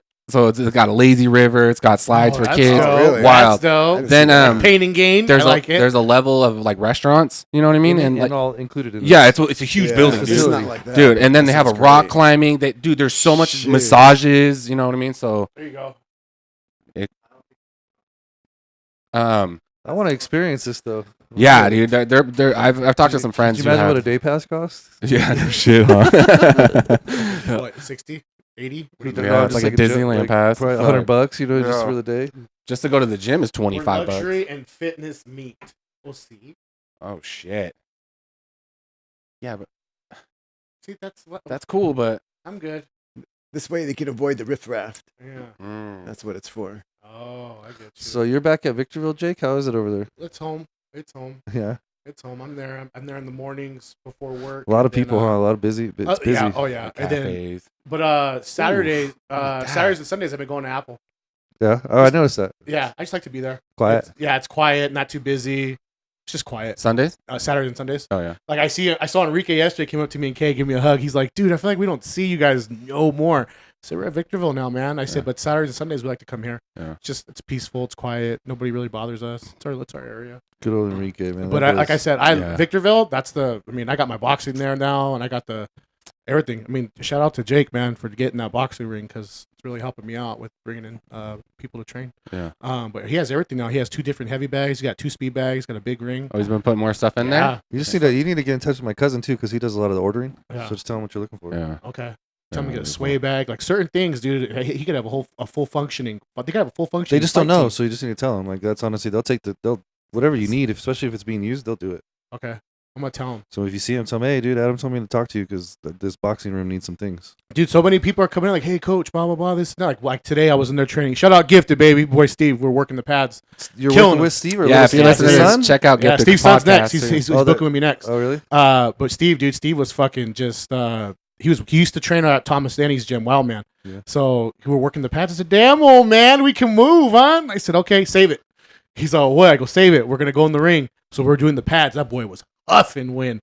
But he did great. He did great. And today we had our second one this morning. But yeah, I just told him, he goes, dude, oh, these two kids were in there. They're watching, these youngsters. He's working the pads because they, fuckers put on a pair of boxing gloves. They think they're fucking Ali hitting the punching bag. So that is a pet peeve. If you're happy, shout out to everybody. If you go to the gym and you're hitting the fucking punching bag and you not know what you're doing, just know you're pissing me off. Okay. Well, anyways, Ego. They come Keep it in check, there. man. Come on, calm down. Yeah, calm down. No, I'll just look like. Yeah, that's like watching someone who doesn't know how to work out, and you're like, oh. I try my best to not make a sometimes. face or Yeah. like shake my head, but sometimes I can't fucking help it. Oh, anymore. dude, It's it's like, obvious for me. Like, and I'm looking like, stop, go home. But anyways, they came in there and he was working the pads. And, he's 40. I think he's 41. Dude, he was. I was going left hook, bam, right hand, bam, uppercut, bam, left hook, right hand, bam, bam, bam, bam. And they stopped punching the bags. They just stood there and watched. And I go, and then they just stood there for about a good 20. They watched us for about a half hour, 25 minutes, I think. And then they put their stuff away and they left. And I go, look, you scared away the youngsters, bro. You scared away the youngsters, Steve. He started laughing. But I go, what happened last time I got the other client, they'll come up to me like, hey, shout out to Jake, man. Dude, shout out to Steve, dude. He's such a good dude. Steve is solid as they dude. come. Awesome, dude. Also, guys, check out their podcast. New, there are a few episodes Voice of Nature. Voice of Nature, Gifted, 2.0. on YouTube. Make sure you guys check them out. So that's a quick shout out to I'll them. be on there next week. Yeah, you're going on soon, right? Yeah, next Nice. week. Then you're going on after, I think. Or But you're next week. I'm the week after, I think. Are you? No, I don't think he's scheduled yet. I think you're next. I'm Because he the said he was going to do 17th. Adam after. Yeah, do your thing. Yeah, that's cool. It's Yeah. cool to see everybody on there. It's chill. Like Yeah. Angel and him are cool. Yeah, yeah. Just Cool good people. dudes in the I industry, just said it thank was God. different hearing Joe be the talker. It was so different. When I was on there? Yeah, because they're like quiet. You could tell they're new. Yeah. You guys know.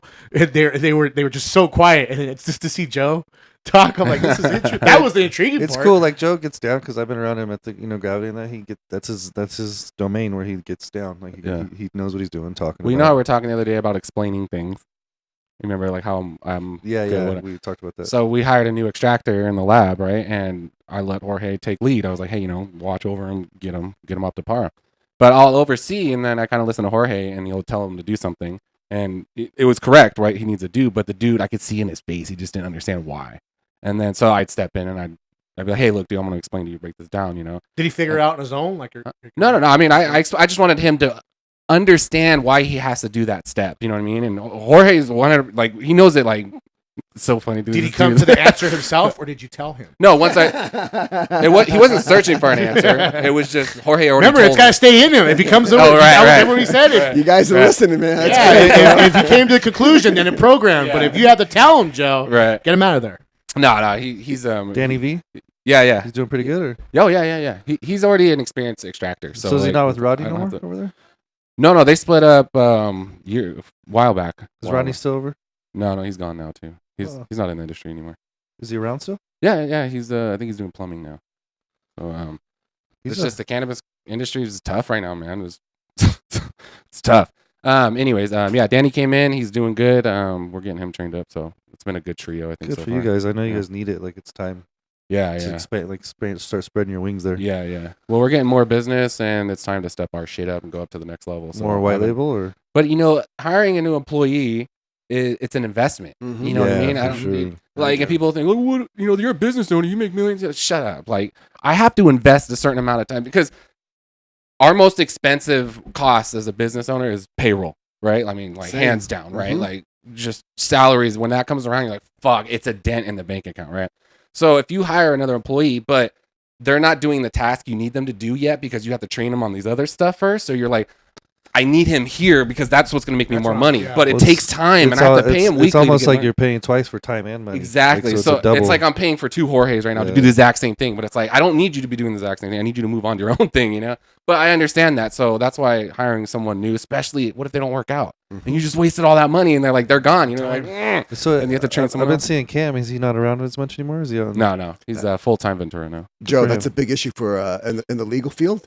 You know, because you can spend tons of time and a lot of money training someone how to do a job, and then if it doesn't work out, you know, you're behind. You know, this is important stuff, and not anybody else can learn it right away. Right. So that software service I was telling you about, and my son went to a big conference and all that stuff. Several years ago, they offer a lot of virtual assistant services. So they really push it. They gave me like a one that offers, you know, free 90 days, free year, free this, that, and the other. And so we've tried it. So like somebody answered the phone, and so they'll be in South America or they'll be in some other country, and they'll answer the phone and screen the call for you. A lot of my lawyer friends are using virtual assistants to get all their medical records. And so you save not only the amount you pay per hour, but now you're not paying workers' comp, payroll tax, SSI, any of that stuff. You know, because it's all contingent, you know, independent. You're hiring an outside service, so your tax writing off all that You with know no who does expense. that? He said it's been helping his business a lot. Is Josh Vern's Glass? Oh, to get to screen the outside- calls. Yeah, he has like a whole AI setup. He works with like on wild. like what's that? Fiverr or what's that? Fiverr, yeah. Like he's worked with like yeah. techs and different stuff. Like they pay, like they answer phones, they do a lot of stuff for him. He's like, it's like $5 or $10 an hour you pay him, but they're Yeah. good. Like they do a Yeah. good job. They Yeah. work hard. They get trained even. Yeah, you know. I used to go to school to be a stenographer. Oh yeah. Yeah, What's that's- that? Reporter. It's the court reporter. Court reporter. Yeah, stenographer. Oh, that's yeah, the yeah. term they use. But yeah, Did you ever learn how to use one of those keyboards? Yeah, I used to. No do- way. I've yeah. always I wanted have to. mine. Dude, those are. There's nothing there, dude. I have, It's like I have a mine. dream. Yeah, I got to 160 words per minute, and Wow. you have to pass. I like, told you I was explaining all your guys' personality And- before coming. I said he's smart, you know. and I had to take like legal terminology, medical terminology, vocab, Yeah. math, like all this shit. Like we have to sit in class with all these people, and what's it called? But you have to take like a bar when you're done almost. Like you have to go to state and do a state test. It's yeah. super difficult. Like, Wow. you have to punctuate on the fly. Wow. So like as you're like talking, like Because it's a legal position, you know. It's very important. You're Yeah. putting commas, like you're punctuating the grammar as it's being spoken. So you have to be like knowledgeable. of like how they said Yeah. it. So when you put it in Oh. your code, you go back to type it all up, and you just retype all your code up into like long word, and it's like, oh, there's a comma there. There's a exclamation point, a question Damn, mark. that's crazy, dude. I never yeah. knew that. So they would say during the deposition, "Hey, what was that question again? Court reporter, can you read it back?" Yeah, and they then go- you see you pulling your little paper out, and you know, It's like in a different language, but you know what you're like. Two So- letters are U, 4 letters is Z, TH. Like it's all over the place. Yeah, like So back in the day, we'd get this big transcript, you know, in the binder and stuff Yeah. like that, and they say have your client read through it and make any changes on the margin, Yeah. and then they send it back to you with the changes on the last page. So I guess it was Wednesday or Thursday at this office. I'm like, something comes in the mail. I'm like, so where's the transcript? And it's like some little USB thing we got or something like that. I'm Oh, like, shit. really? And where's your changes? Anyhow, everything was just done electronically. Electronically now, You know, yeah. there was no big thick thing coming in the mail for me Yeah. to kind of. Wow. Do you know, you think it's easy? Was it easier to become a lawyer then than it is now, or vice versa? Or what do you think about? Oh, dude, like, let's say I had to do a deposition or go to court on something that was really meaningless called like a status conference. So I live, you know, San Dimas, whatever, and I got to go to LA court, leave 6:30 something, you know, you get there 8:30, 8:15, pay a lot of money for parking if you can find it, walk past all the transits that you're mentioning, go to the court building, and it's huge. And I'm 26, 27, 28, you know, you're a kid, you don't have MapQuest to figure everything out for you. back in the day, dude. Yeah. Yeah. And then, you know, it looked like, you know, it's a big courthouse, you know, and it's old. Yeah. But then you wait for another hour and a half, then 10:30 he comes and he calls your name. You say, hey, I need another 90 days to get some discovery done. Okay, see you back on such and such date. And then drive another hour and a half home, you know, or same thing with the deposition. You have to, it's always in LA, you know, at 10 o'clock. Yeah. It's usually the usual time, right? Yeah. So now I did a mediation, I did a deposition, I did a status conference hearing. I had Andrew do one, and we never left the freaking office. Wow. I have a TV and I have the iPad and the laptop. You know, whatever version we want to do. You know, depending how long it's going to be and how much we want to set up, and it's all done from there. I did that 6-hour mediation. I can say this online, and from home. So I had a nice work shirt on and stuff like that. Chocolates on. Chocolates Yeah, on. and your boxers. Yeah. Boxers. I had something I could stretch in during, during breaks and stuff like that. Feet are soaking. Anyways. Yeah. Back massaging. And I made sure I was straight. I didn't do anything like that and that sort of stuff. Have you seen the convenience was unbelievable compared to before, and the young people got spoiled today. So that's why it's easy to say, when I was your age. Have you guys seen the video call? Like it's like a work call, conference call. It's like a chick, a dude, and like another, like the three partners of the company. And it's like they're getting ready to invest some money, spend some, and then one guy's like in a suit, like all serious. You could tell he's about it. He's on top of all his shit. And there's like an Asian chick right here, and she's like with it, and then the one guy came like dressed up as like for like Halloween. And he's like, "You told me it was supposed to be dressed up." And the guy's like, "Oh no, listen, it gets good." He's like, "Well, like dressed up. You see, we're in like a suit and dressed nice." He's like, "Oh, well, it's like Halloween, so you said dressed up." So he has a mask on, and then he's like, the guy kept getting mad at him, like the guy that was like the straight edge dude, and he's like, "It doesn't even sound like you." So he takes off his mask, and it's his buddy. Oh my! It's like this good-looking long hair dude, and the chick is like, just like she's goo goo gaga over it, and like. And then they like start talking in the chat, and the guy, he's like, "Are you fucking kidding me right now? This is a serious meeting. We're supposed to invest some money, and you two are fucking goo goo gaga. Who is this motherfucker?" Like he starts getting, and the chick's like liking him, and like he's like, "Where is so and so?" And he's like, "Oh, bro, he's hungover. I'm just covered." The way it evolved though, and it's like it's organic, like it's not the dude, but the chick wanted the dude, the long hair guy, and she's a part of the company. And the guy's like, "This is fucking unbelievable." Like he got off the call. That's not a TV show. No, dude, it was just so Are funny. You, do you like court movies or no? Back in the day, there's some I really liked. You know, what depends. What Double Jeopardy. Double Jeopardy. What? Court movies like Double movies in the court. Jeopardy. You ever seen Double Jeopardy? Tommy Lee Jones and Ashley Judd? Movie. I thought you movie. meant the game show Jeopardy. I was like, what about Al Pacino and Keanu Reeves? What's that? Oh, Devil's Advocate. Oh man, that's one of my favorites. One. I'm a big Keanu. What was the one where Get some more recent ones. what's the short? Just give me Lincoln a Lawyer. character. Yeah, Oh, Lincoln Joker. Lawyer Oh, was my good. cousin Vinny. Yeah, my cousin Vinny. That's what. My cousin Vinny. Those youths. Yeah. Mine was a Few Good Men. Ooh. Yeah, Few Good Men with Tom Cruise. With Tom Cruise and there's another one with You know what I really got John to do? Travolta. Oh, which one? Maybe it's Oh, when he's investigating the General's daughter. Yes, the military one. Yeah, General's daughter. Or Basic. Those both. They're both A great. Few Good Or Men's what's a the great one with one. Samuel L. Jackson, Tommy Lee Jones? The Rules of Engagement. That's a great movie. Dude, those two used to be. Goliath was a good series that was out not too long ago. HBO or something. I did Suits. Suits. A lot of people keep telling me, you watch Suits, you watch Suits. I don't know if it's too PG-13 for me or whatever. Dang. There's some good ones right there. Oh, there we go. Oh, the Lincoln Lawyer. That's a great one. And it's a series too. The Lincoln Lawyers. Oh, that's the one. Have you ever seen The Judge? Or Robert De Niro? Yeah, or Robert watch Downey that. Jr.? That's his dad, and he's Yeah. the one That's that harsh. Yeah. he That's like a great he movie. fucked time up, ago. and then he had to That's come one of save the him. best movies I have ever seen in my life. He had to Really? come save The him. Judge? Dude, that hit home I with think me I've and my seen- dad because that was their relationship, dude. They didn't really get along, but he came to take care of He dad. goes, Like you sent me to fucking military school. Remember? Because he sent him away? Yeah. Like, because but he's fucked up too. He's fucked up too. They're all fucked up. He was the fuck up. You never seen that one? Vincent D'Onofrio was like the little brother, but he was the athlete, so the dad like loved him. And Robert Downey Jr. The dad was the consigliere in Godfather. Robert. Come on, he was the. I like the smell of napalm in the morning. Robert Duvall. Apocalypse Now. Robert Duvall. That's his name. And he was the father. He was like a strict judge. Well, anyways, Robert Downey Jr. would always fuck up, and he sent him away to fucking military school because he didn't want to deal with him no more. Then the judge fucked up. He made a boo boo. Yeah, but fast forward now, all these years later, Robert Downey Jr. is the best goddamn lawyer in the country. But he's going through his bullshit with his ex-wife, like they're divorced and shit. Yeah. So he has to go back home because his dad fucked up and ran somebody over. He was drunk. Yeah. And I think I have he has to defend his dad. Super good. Would you ask him a second ago? Which one? You asked him a question just a minute ago before we got into this. Do you remember? What was his favorite court movie? What? Come on, Joe, you fucking pothead. Come up with it. I know, You should fucking be blonde. What is it? You don't remember? Anybody seen Tony lately? Yeah, I saw him yesterday. Yesterday? I saw him Thursday. That fucking wop. I love him. So, we had a great time. He's rubbing my shoulders. Yeah, Tony, cool. Like, go to the gym if you want some fucking shoulders. He told me, he goes, I told Jorge, hey, Jorge, are you related to any of those girls out there? No. Then why aren't you dancing with him? Yeah. Dude, He Tony said he couldn't gets go out there di- because his knee hurt. So we went over there one day and he was playing Soul Train, Hell yeah. like on the TV.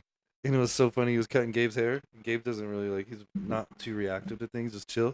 And Tony was dancing. Like, he gets down, dude. Tony can get down. If he got on the dance floor, he'd get a bitch. Like, for sure. And, dude, he was dancing with Gabe, and Gabe was, like, had his iPad, and he was, like, watching Tony like this. He looked at me, and he, like, was watching him. I'm like, like, it was just cool to see his different, like, Tony was having fun with him. Yeah, I was there with him the other day. We were watching Great Outdoors with John Candy. Oh my gosh! Yeah. Yeah, classics. Oh, man. dude, that's Think Tony. about it. Dude. Like Adam, watched- they said they. I watched the new John Karate Candy, Kid the other day at his. Have you Yeah, seen he it? had it on. It's I go, good. Tony. The He put it original? on. I go, hey Tony. Oh, he's cutting my hair. I go. No. He goes, you want something to drink? I said, yeah. Give me cherry sugar.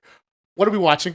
And then he was like, "This new Karate Kid. I don't want to watch the this new shit. one. We watched the old shit, Tony." Yeah. He's like, "All right." And he put on Great Outdoors. I'm like, "Now we're talking." You didn't ever watch seen the Great new one? Outdoors?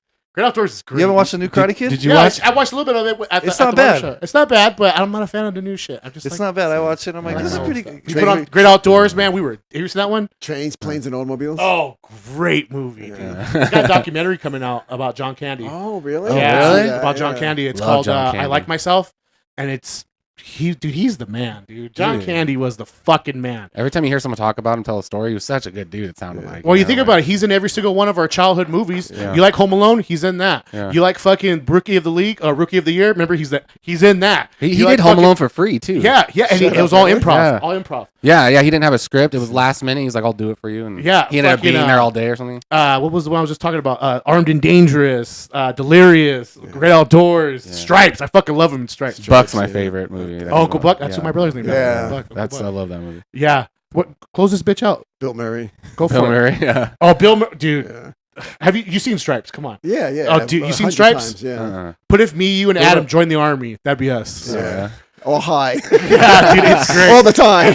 Adam's the guy like, hey man, I'm John Candy in that movie. Yeah, but freaking they go there. So like it's Bill Murray and Harold Ramis, Egon from Ghostbusters, and Yeah, wow, they're you're two good, buddies. They're Oh, two he's a buddies, movie and buff. they're like his girlfriend, Bill Murray's girlfriend, doesn't want to fuck him no more. Because he's a shitty cab driver, and then Harold Ramis teaches fucking. Bill Murray's always so grimy in Oh, movies. dude, like, just always. so dude. grimy. He's They like put- the original. Like, who would you say like He grimy is is like grimy. that now? That's I don't funny. know. I Like, hear he's Remember mean in Groundhog Day? person. Yeah. I felt like he was so grimy. in He's that always movie. just this grimy, like Yeah. dirty. dude, he goes. greasy So Harold dude. Ramis is teaching an English class, and he goes, "You know some English?" Yes, sir. Stand up. He goes, "Son of bitch, shit," and everyone's all "son of bitch, shit," right? So, anyways, they end up going like, "Let's join the army." So they end up joining the army, and then what was his name? Judge Reinhold. Remember Judge Yeah, Reinhold? you Yeah, sure do. He's high as fuck. He's like, "Hey, you think they're gonna search us?" He's like, "Why? What are you bringing?" "Drugs, man." And they end up going in there, and John Candy comes walking up, and he's got his glasses on. "Excuse me, stewardess." He's talking to the lady military officers. Is there a movie on this flight? Right? But he ends up going in there, end up shaving all their heads. And Harold Ramis starts making like Jew jokes. He's like, Hare Krishna, Hare Krishna. And John Candy gets pissed. But anyways, they go to the part where they're all the guys are there. Like they're all sitting there getting to know each other. And there's this one guy. He goes, "My name's Francis Sawyer, but everyone calls me Psycho. You call me Francis, and I'll fucking kill you." And he goes, "Any of you homos touch me, Oh, yeah. I'll fucking kill you." Right? And then the drill sergeant's like, "Lighten up, Francis." Right? And then he goes, "One of these guys may save your life one day." And Bill Murray's like, then again, maybe one of us won't, you know? But then John Candy goes, "My name," he goes, "I don't know if you guys tell, but I got a little bit of a weight problem." And they're like, no, right? He's all, "Well, my doctor said I swallow a lot of aggressions along with a lot of pizzas." And he's laughing. But long story short, they're like the fucking like the raunchy military crew, you know. They end up going, remember, to the mud wrestling place. Oh, dude, Oh, I yeah, remember dude. this Oh, now. it's such a great scene, Yeah, they dude. get in there. Yeah, You know, one of my they're- favorite called Stripes? Stripes. One of Highly my favorite- recommended. One of my dude. favorite John Candies is Spaceballs. Oh, that's Barf. wacky. Yeah. Barf. We should be them for Halloween. Me and you. You be Lodestar. I'll be Oh Barf. man, that's a great one. The little RV would. You know they're fly. making part 2. Really? Yeah, with the original cast, Mel Brooks. He got everybody Oh, Mel back. Brooks. Yeah, man. Mel He's like Brooks. 90 something. Oh, man. dude. Guy's a freaking genius. Do you remember? Genius. I was with History Tony. of the world. Any all that Dude. stuff. Young Frankenstein, Blazing Sat. Oh, no, I'm thinking of he did Young Frankenstein. Did Mel Brooks do Young Yes. Frankenstein? Yeah, he did. Yeah. Yeah, one of the Yeah, classics. we were watching Hear No Evil, See No Evil. Remember that one? Yeah. Richard Pryor and Gene Oh, Richard Wilder. Pryor. Oh, yeah, with Silver Streak and all Yeah, that stuff. great Yeah. fucking movies. This guy's a movie guy too over here. See, you guys are like my gym friends. You all the old stuff, man. Oh, all the Yeah. old school stuff. I love it. I wanted to ask one more question though before we Do go. it. You said you got a master's in religion. Yeah. Theology. It's like What'd you do that for? Well, that's another can of worms. You'll have to invite me back for that. one. Really? Is that like that? I was Because he grew up religious, and dude, Catholic is he more blew me strict. away when we started talking Bibles, and dude, you went off, and I was Yeah. like, you know all this stuff, Mhm. and that's just wild.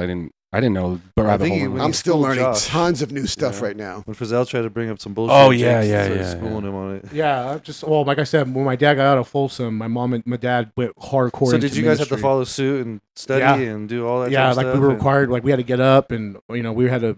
I mean, I was 11 years old when I preached to a church. I was Ah. 11 years old in Bridgeport, Connecticut. I preached to a church. Oh, you know what? I got Yeah. jokes about from the wedding. Is that they're like the what do they call that? Or the minister or whatever has the devil on his neck. Oh yeah. Yeah, when my aunt called me my uncle from Wisconsin. Like, Yeah, you know he has the devil on his neck. And I'm Sure like, does. Yeah. That's, Dressed in all red. yeah.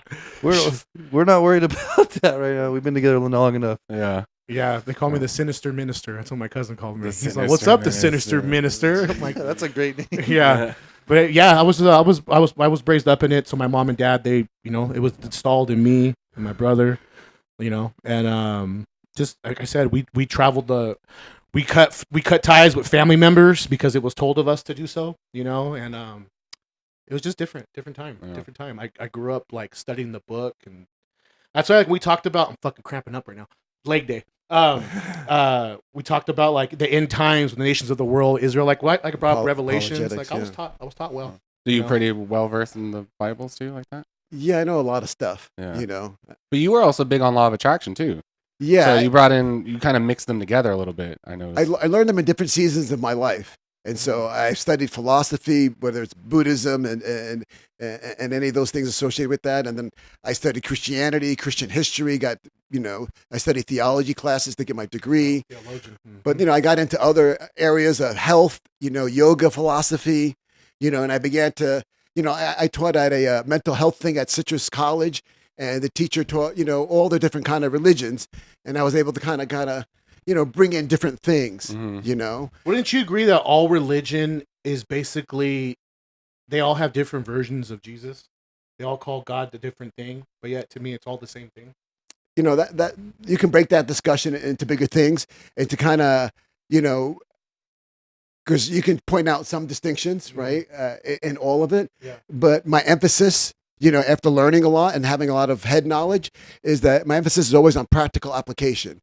So it's like, okay, how do you apply this in your life? So that's the Socratic method in law.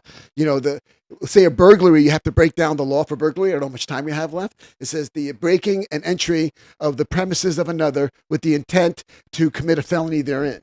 So you have to prove that they broke and entered into the house. What does that mean to break and enter into a house? What if the door is open or unlocked or just plain open? Well, back in the day, that's not burglary. Mm. That's called common law. Today, if you just step through the threshold of the door with your foot, that's breaking and entering. You stick a stick or a metal contraption or instrument that can go through the window to take something. That's considered breaking and entering. That took decades of law development over time. Mm. That kind of The mentality. language. Excuse The me. language of the law.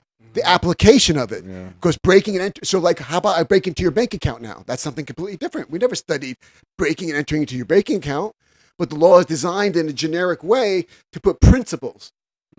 So the breaking and entering of the premises of another, before it had to be a house and it had to be at night Oh. because people left the doors open in the daytime. Ah. So over time it had to change, and then not just a house, but a residential building, a commercial building, because commercial buildings are open at night now, or Right. could be broken into. Right.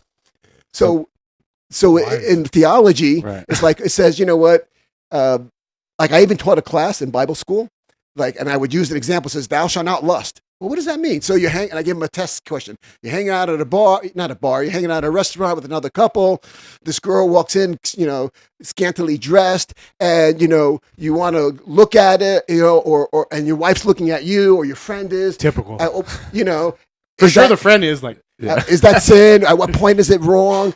And then to learn to be able to think differently, not just good and bad. Right. Black and know? white, right? Like, Yeah, that's that that's the way I was raised. that Black duality- and white. Black and white.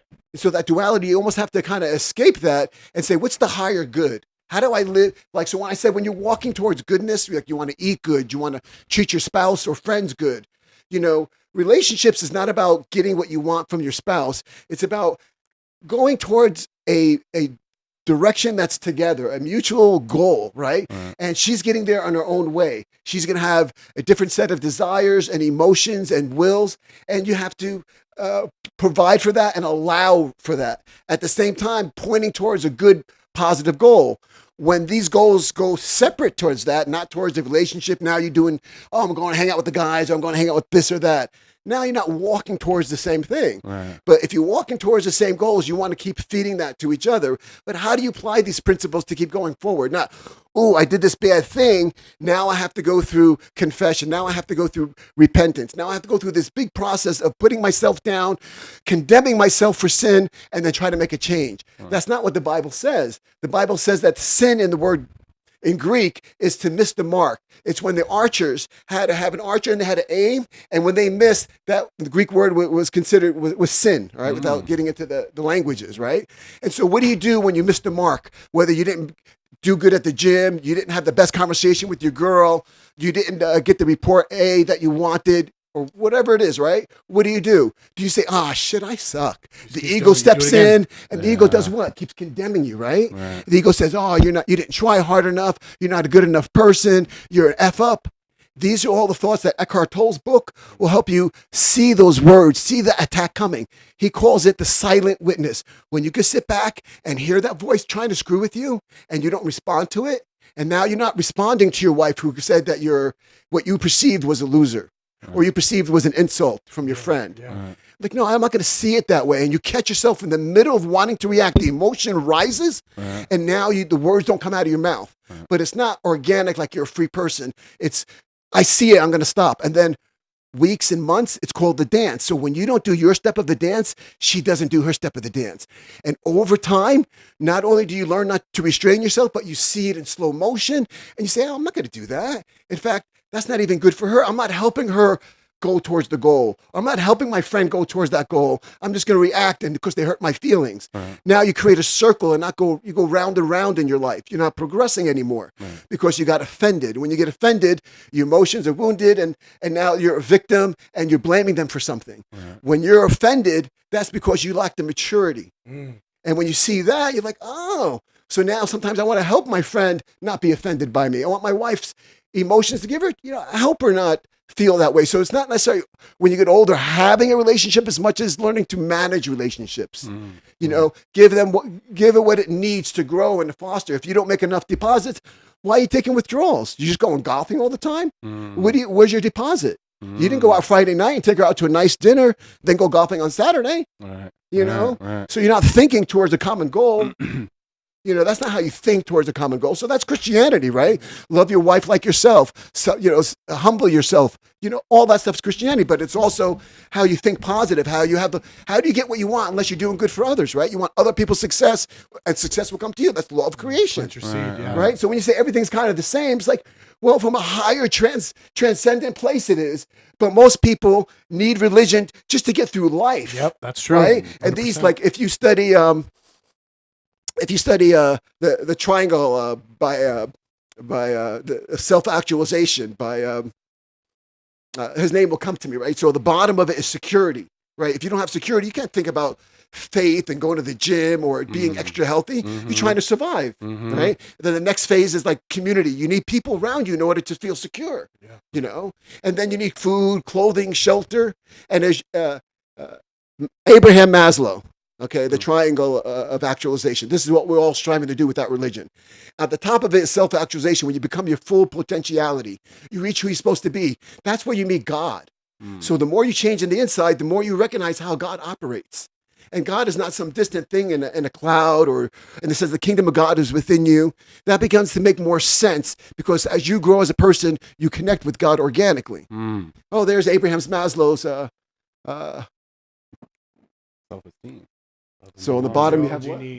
Psychological if you don't have needs. food, shelter, clothing. Safety and security. If you're living in the streets, you're not safe. Love You have no and family. Right. You need to belong. Well, that's why people go to gangs. They need to love. And then you build yourself up. as you start to have these things. Now I can think about my self-esteem and growing and morality and finer, refined thinking. Not to have these bottom rings done. So we keep climbing in this, and then we teach others how to climb in this. And if they're not looking at life like this, they're getting stuck in religion, or they're getting stuck in propaganda, they're getting stuck in other things or sin, whatever life throws at you. Just keep going towards the top of that triangle. Zoom out a little. There you go. That's the road. Dude, that's awesome. Yeah, I like that. like it. I really like that because that you could show that to a crazy liberal and be like, dude, follow these things first before you start getting all crazy and like blaming everyone else. You know? Are you political? Are you? Yeah, I just See how I'm Adam didn't ask your question at the beginning. I'm more This is on libertarian you. because that's political's Anything a you wanna liberal. talk about? I think for myself. I'm independent. And I think all the channels are feeding you propaganda, 100% and we agree. don't have access to uncensored news. So everybody's opinion is based on whatever filtered media they're consuming. And so if you don't know how to weed through that like a lawyer, you're just going. And so everything is what you call pretext. It's put there to get us to believe a narrative. Yeah. And it's literally impossible because none of us have the real information. So we can have fun with theory, and I do. I could talk about a lot of good stuff when it comes to politics, I have a but- question for Jake. Did you see they're building a Qatari Air Force Air Force base in Idaho? Huh. Isn't that wild? Is Elon Musk good or bad? Oh. Right? So they told you he was good because he was saving the environment. Then all of a sudden he was bad because whatever he's doing with Trump. How could that change unless there was social engineering that happens so freaking fast now? And so whether it's right or left, you have to realize, okay, how are they making me feel and think about this? Do you see that Netanyahu thing about TikTok? Mm-hmm. Do you see what he says in that clip? You haven't seen it? Controlled. They're going to weaponize it. Yeah. Who bought it? They're buying it. Who bought it? Who's in charge of it? One of the biggest Jew donors. So Jewish listen, donors. He owns but CBS. in the Paramount. conversation, He he's just like, bought it, and next we need to talk to Elon. They want to control free speech, because Elon has his platform. So they want to. He's all, now we just have to meet Elon. Yeah, now we need to talk to Elon. He Yeah. says, and he's like, has no shame. Like, how's? But I in the don't wanna get into 60s it. and 70s, liberals were all for free speech. It's ACLU was protect protect. for sure. How did that switch over time? It's a narrative they're pushing. So they moved generations of Americans from this to that, from the believing now the liberals believe in corporations and the government, and the FBI Big has been pharma dirty and- since the 60s. There's so many books written about it. Yeah. We all know that's how the FBI operates through Hello. extortion. Biggest gang. Hello. That's why I said it's the biggest. It's the government's the biggest. Like Jimmy Dore says, they're the biggest mobsters in the world. The FDA is designed to protect all the corporate food companies. When I realized that 15 years ago, like, oh my gosh, they said it was the mafia for the food companies. They go from the FDA board literally to Nabisco or Nestle. They sit on the board. And this goes on to today, and they pay you a lot more at Nestle. Right, yeah. It's just wild. Yeah, It's wild, man. It's rigged. That's why. Yeah. And then Maha and Kennedy, what did they say? Oh, the liberal people say it's bad.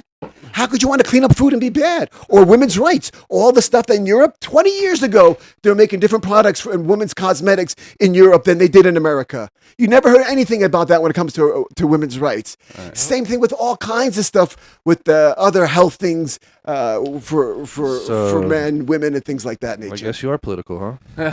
If you call that political, I like that. That's There's nothing wrong with it, but just Well, give your views. just think about for me, why It's about like sides you said, that social confuse me. engineering. I was a kid. We were all told China is bad. China is our enemy. China is this, our adversary. Then why the fuck do we get everything from them if they're our adversary? Business. When I was a kid, You know what I mean? the Middle East was bad. Yes. My dad is Middle Eastern. You know what he told me when I was young? He goes, it's important for the United States to keep the Middle Eastern countries separated and against themselves. Otherwise, if they band together, they'd be too powerful for the America. 100%, dude. With all the oil, dude. Well, what do you think? So it's a Why do you think strategy. they killed Gaddafi? Oh, yeah. Why do you think they killed he was Gaddafi? going off the gold standard. Yeah. He was feeding all this people. He made all the changes that we want in America that some people think Trump is trying to do, but it's confusing right now. Hello. And he did it, and they killed him. They assassinated him. Hillary Muammar Clinton Gaddafi. did, yeah. Is that Obama or somebody you know else? What Gaddafi is? Yeah, I know exactly. Yeah. He was Libya. getting off the dollar. Libya. He was the. So we were taught growing up. He was a dictator. He was the biggest threat to America because he was opening everybody's eyes till you didn't have to be. Yes. And he had nukes. And once he surrendered his nukes, he fucked Because he himself was opening over. up everybody's eyes at him. Yeah, yeah. Why was Socrates murdered? and Same. killed. Well, he- On his little thing where they say his crime for corrupting the minds of the youth. So it's a Socratic method, really. You say, well, why do you think that's right? Why do you think that's fair?